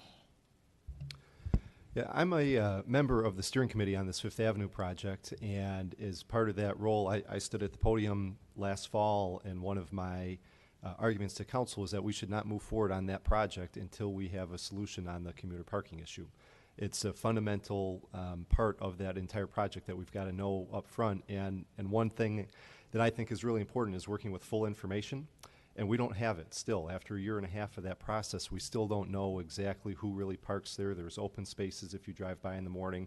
Passes get turned over to people at real estate closings. They slide across the table, so the list is really artificial. We've got to really direct staff to really get a handle on it and to propose solutions. How can we do this differently? What are our alternatives? And once we do that, then we figure out how many parking spaces we really need and how they ought to work within that development. Thank you. So now we'll go into our rapid fire round. With the city's financial position better than what it was 4 years ago, how would you balance building our reserves versus further paying down our debt? Would you be in favor of raising any more taxes? And the first question goes to Michelle Clement. So no, I'm not in favor of increasing taxes or fees. We need to take a look at keeping Naperville affordable for those that are here and want to be here. Our senior population has felt it the most. Those that have fixed incomes have felt it the most. So I'm not in favor of increasing taxes. I think we do need to take a look at how we can increase our reserves and reduce our debt, though, in the way that we've been doing. Thank you. Nancy Turner. I don't think that it's necessary at this point to raise any of our taxes, and as long as the economy permits, Naperville should continue its focus on reducing its debt and increasing its cash reserves so that we have a cushion in when and if the time comes that we are faced with more economic difficulties, we'll be able to weather them better. Thank you. Whitney Robbins. Yes, I would say in the last 4 years, we've done a phenomenal job of paying down that debt and paying attention to filling up that economic development bucket. I am not in favor of raising property taxes, and I truly believe if we can stay in front of our economic development, that will answer a lot of these questions. Barbara Mira.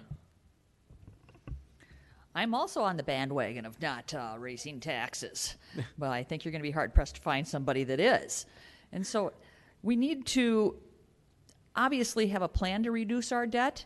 And again, I would like to be running on a stand that, you know, the mayor and the city council has done a terrible financial job, but they haven't. They've got a plan to reduce the debt. They've been increasing their reserves. We need to stay the course on what they've already set out. You don't want to go in and rework that from where it is at this point. Thank you. Thank you. Brad Miller. I think it's clear that over the last 4 years, the city's finances are better off than they were. I'm absolutely against raising taxes, and I do think we need to focus on paying off any high interest debt we may have and also putting more money into reserves. Bruce Hanson. One of the best parts about paying down the debt now is while the city is in a financial position to do that, it gives us potential for capacity later if we need that as a place. Same thing with our financial reserves, so I agree with staying the course on that. The last place I'm going to look for revenue is going to be a property tax. I think we need to continue our push for economic development, because when we have diverse pockets of and different streams of revenue, that's what allows us to weather these different types of storms. I think one creative way that we need to be looking at revenue is to go after the Main Street Fairness Act, which is an act that allows us to collect local sales tax on online purchases as opposed to just having those dollars go to Springfield. Thank you. Patrick Kelly. Yes, I would not be in favor of raising taxes. I don't think any of us are. In terms of paying down debt versus increasing our cash reserves, it's another question where I think we've just got to do our homework. It's not that easy to say without really looking through that data. Paying down debt is especially good if it reduces those debt payments and frees up additional money to pay cash reserves. That's great. If we can do both, great. It's more likely going to be a choice, one or the other. I would potentially lean towards increasing those cash reserves because I do think there's a serious risk of having some degree of a recession at some point. We've got to be prepared so we don't have to raise taxes then. Thank you. Patty Guston. Thank you.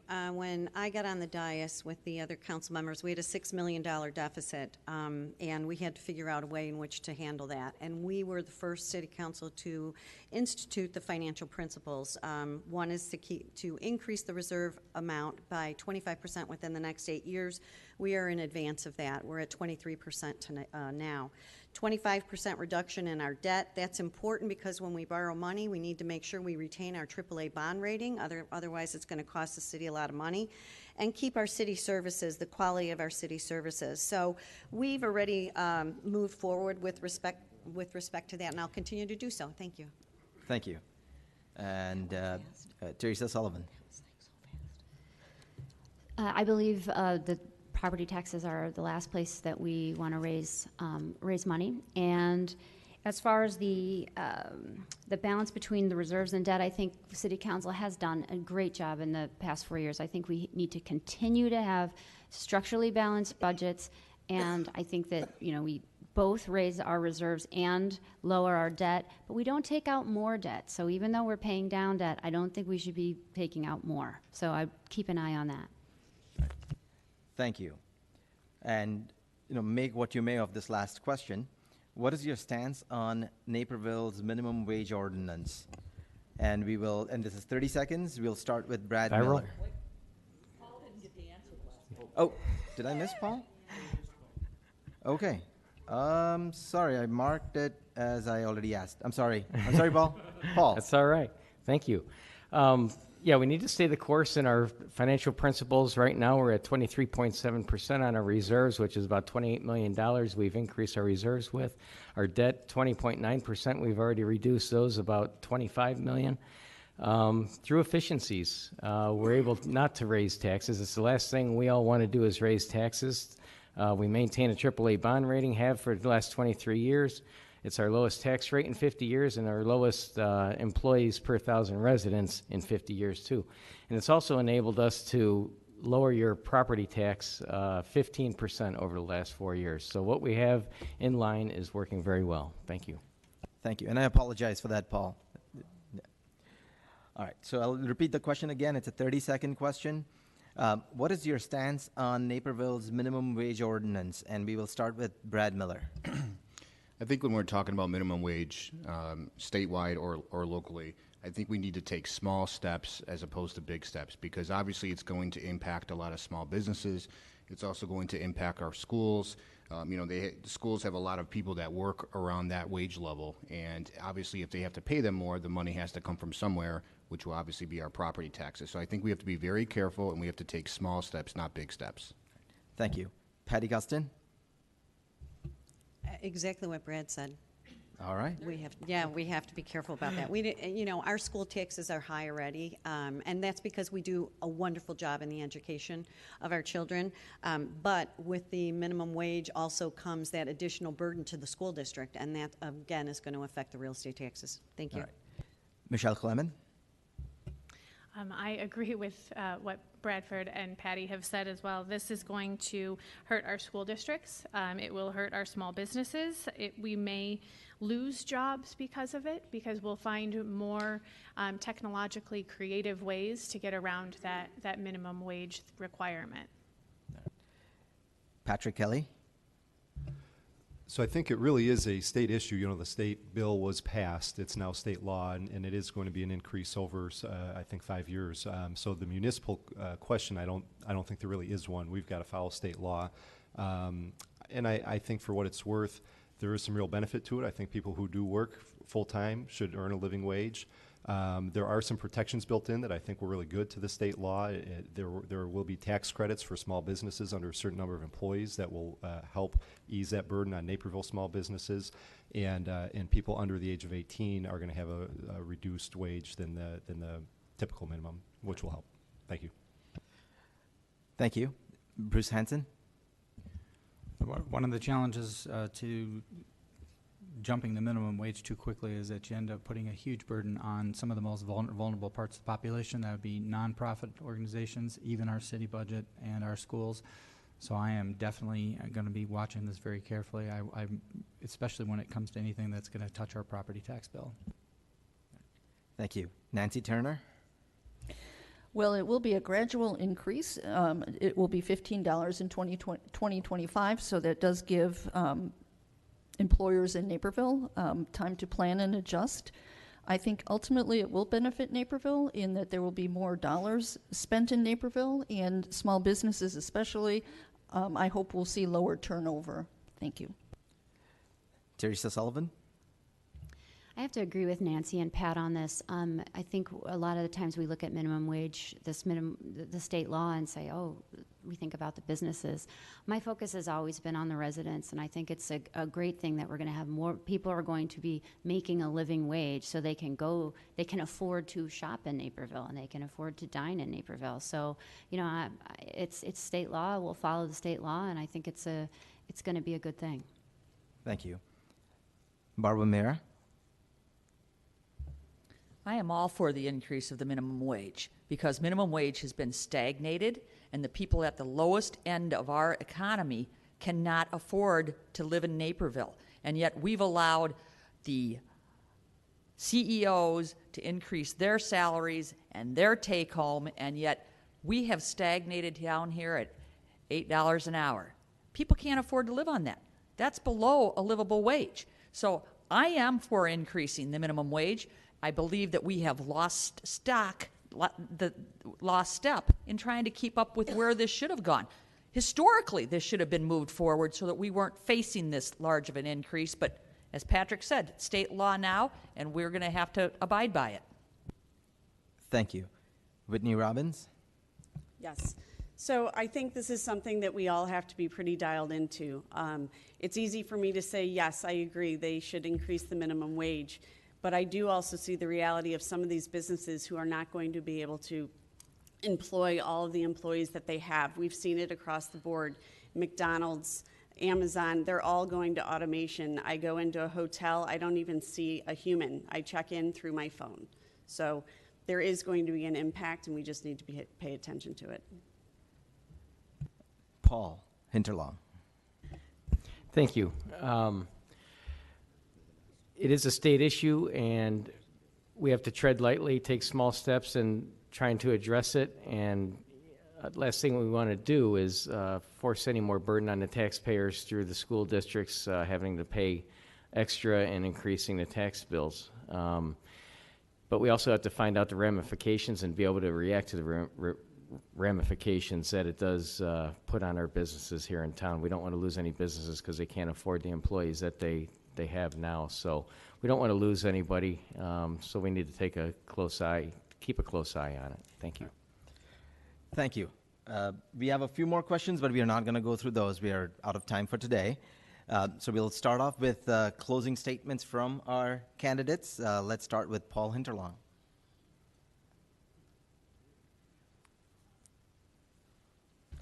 And this is going to be 1 minute long. Okay, thank you to the moderators and ICO for putting on this forum and the residents here watching from home, and thank you all to the candidates that decided to throw their hat in the ring.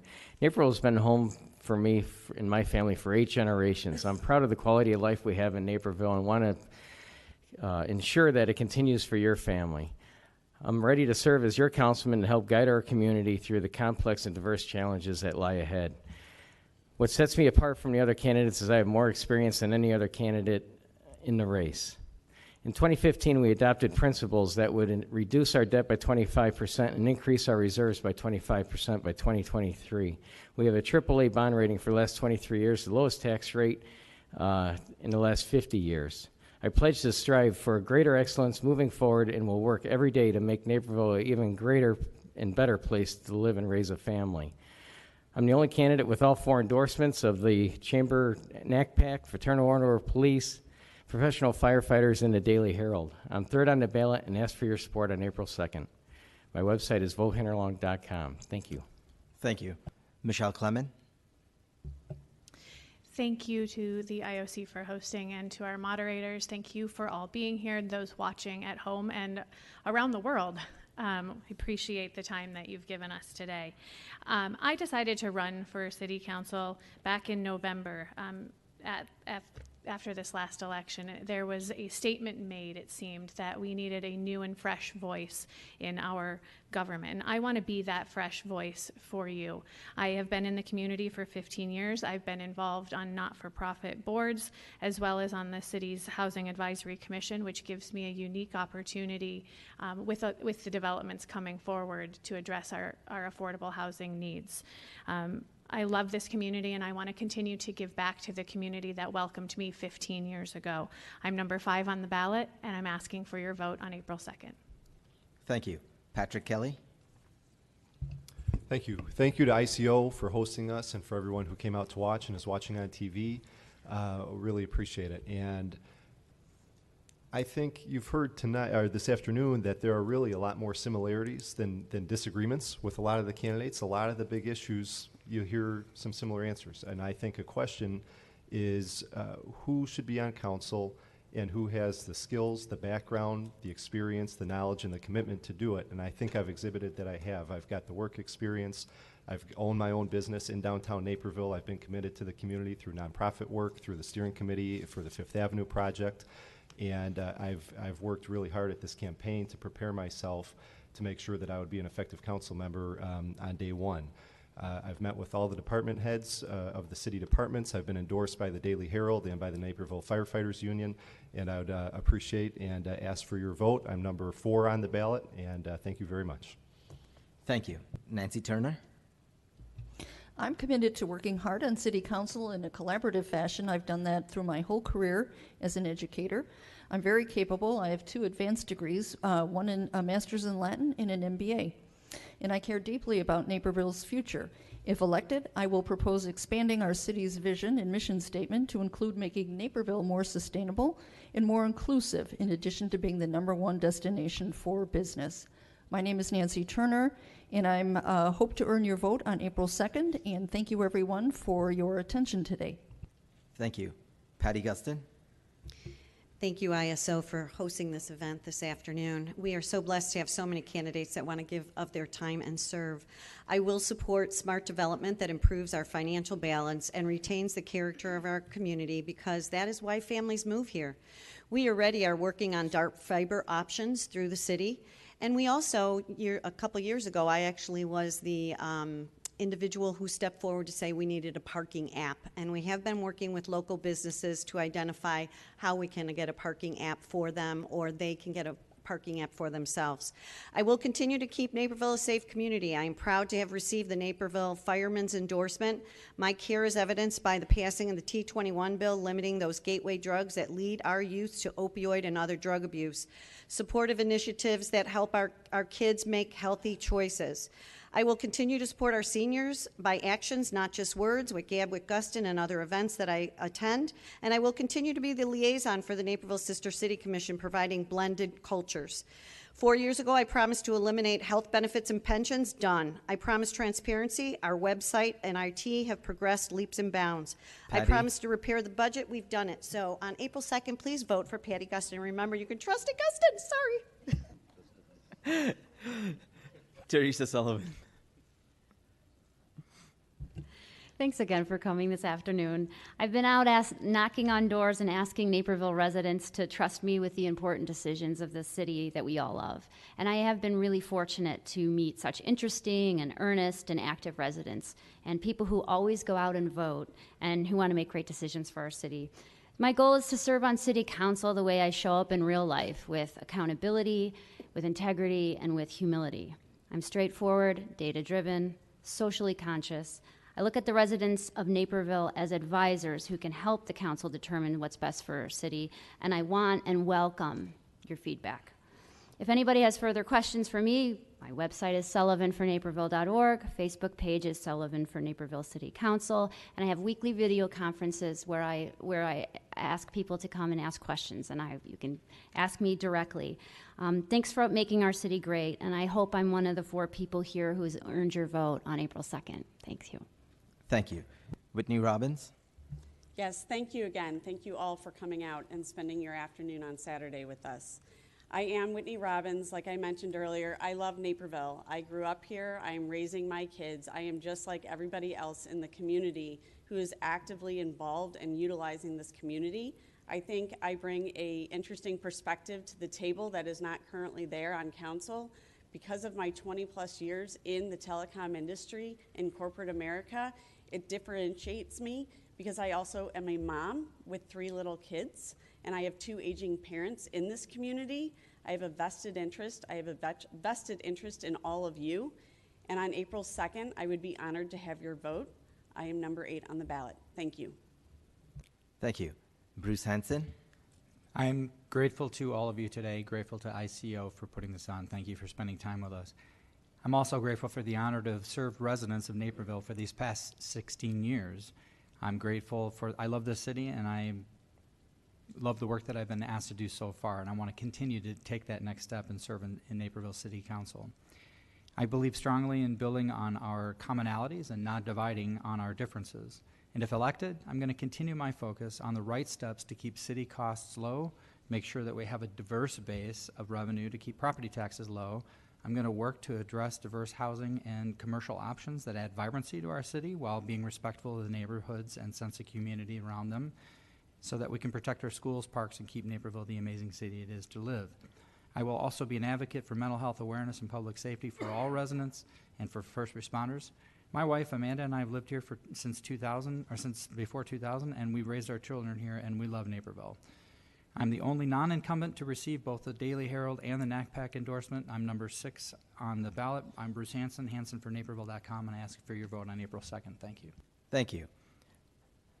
Barb O'Meara. Hello. Thank you for sponsoring this and for everyone that's come and everybody that's been watching this and the people that have now come to 2 or 3 or 4 of these forums. Thank you for spending your time and listening to us.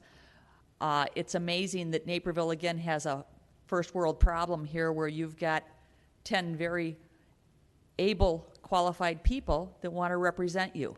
And that makes it a difficult thing sometimes. But I've got to tell you, in working and being up here with all these people, they all want to do what they think is right for Naperville, and that is a great thing. I bring a unique perspective. I've got a science background. I've worked for the government for close to 30 years, and I want to make sure that Naperville goes forward being sustainable, ecologically conscious, and that we have a plan before we do these types of developments out there, that we know what's happening with the infrastructure, with the stormwater. Things happen. Environmental hazards are out there, and there's no reason for something like sterigenics to ever happen here in Naperville, and that's the science background that I bring. I'm number 9 on the ballot. My name is Barbara O'Meara. Go ahead and vote for me April 2nd. Thank you. Thank you. Brad Miller. Thank you again to the ICO for hosting this forum today.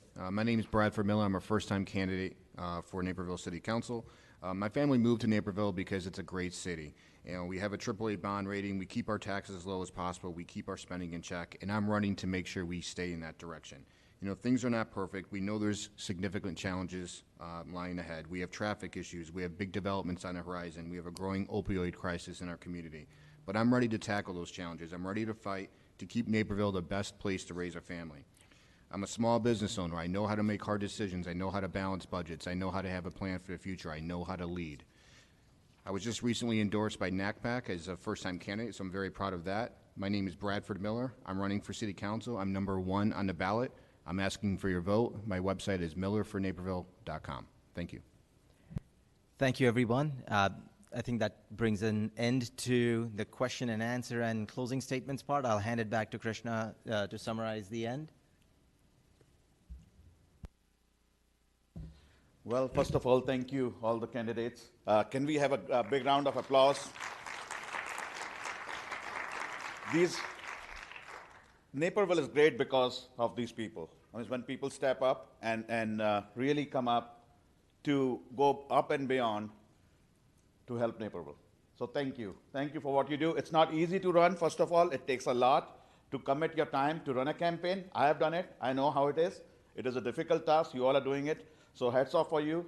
I mean, elections are elections, but you all are you have already set an example. So we all look forward. I mean, these were, I hope, The questions were a little different. We tried giving little tangent, rather than the other forums. We had many questions that were that we got from the radio listeners. They sent it to us. The Desi Junction has been supporting TV Asia. That they have been. This will be played again and again on multiple social media platforms, as well as the radio stations and the TV stations, so that we can reach to maximum Naperville residents. And we hope that they will come out and vote. We got a very good perspective. There were similarities, there were differences. So hats off, thank you again. I'd like to also thank our moderators, Viral Shah and Vandana Jingan. Viral Shah, let's get a big round of applause. I know Vandana got a little cold, so Viral took it very nicely. Thank you, Viral, for taking it over and running it right on time. I mean, we are right on time, 3 o'clock. So I know we rushed a little bit, but I think we still were able to get a good set of answers. And also, Gautam Grover kept us on time with all the 15 seconds and the red signs. So thank you. And thank you everyone else for coming out today. This has been a great thing. We hope that you will be able to make a better decision based on the answers you have heard. And with this, we'll sign off, and we will be again back with something new in near short future. And we'd like to just get some pictures with everyone. And with this, let's sign off. Thank you.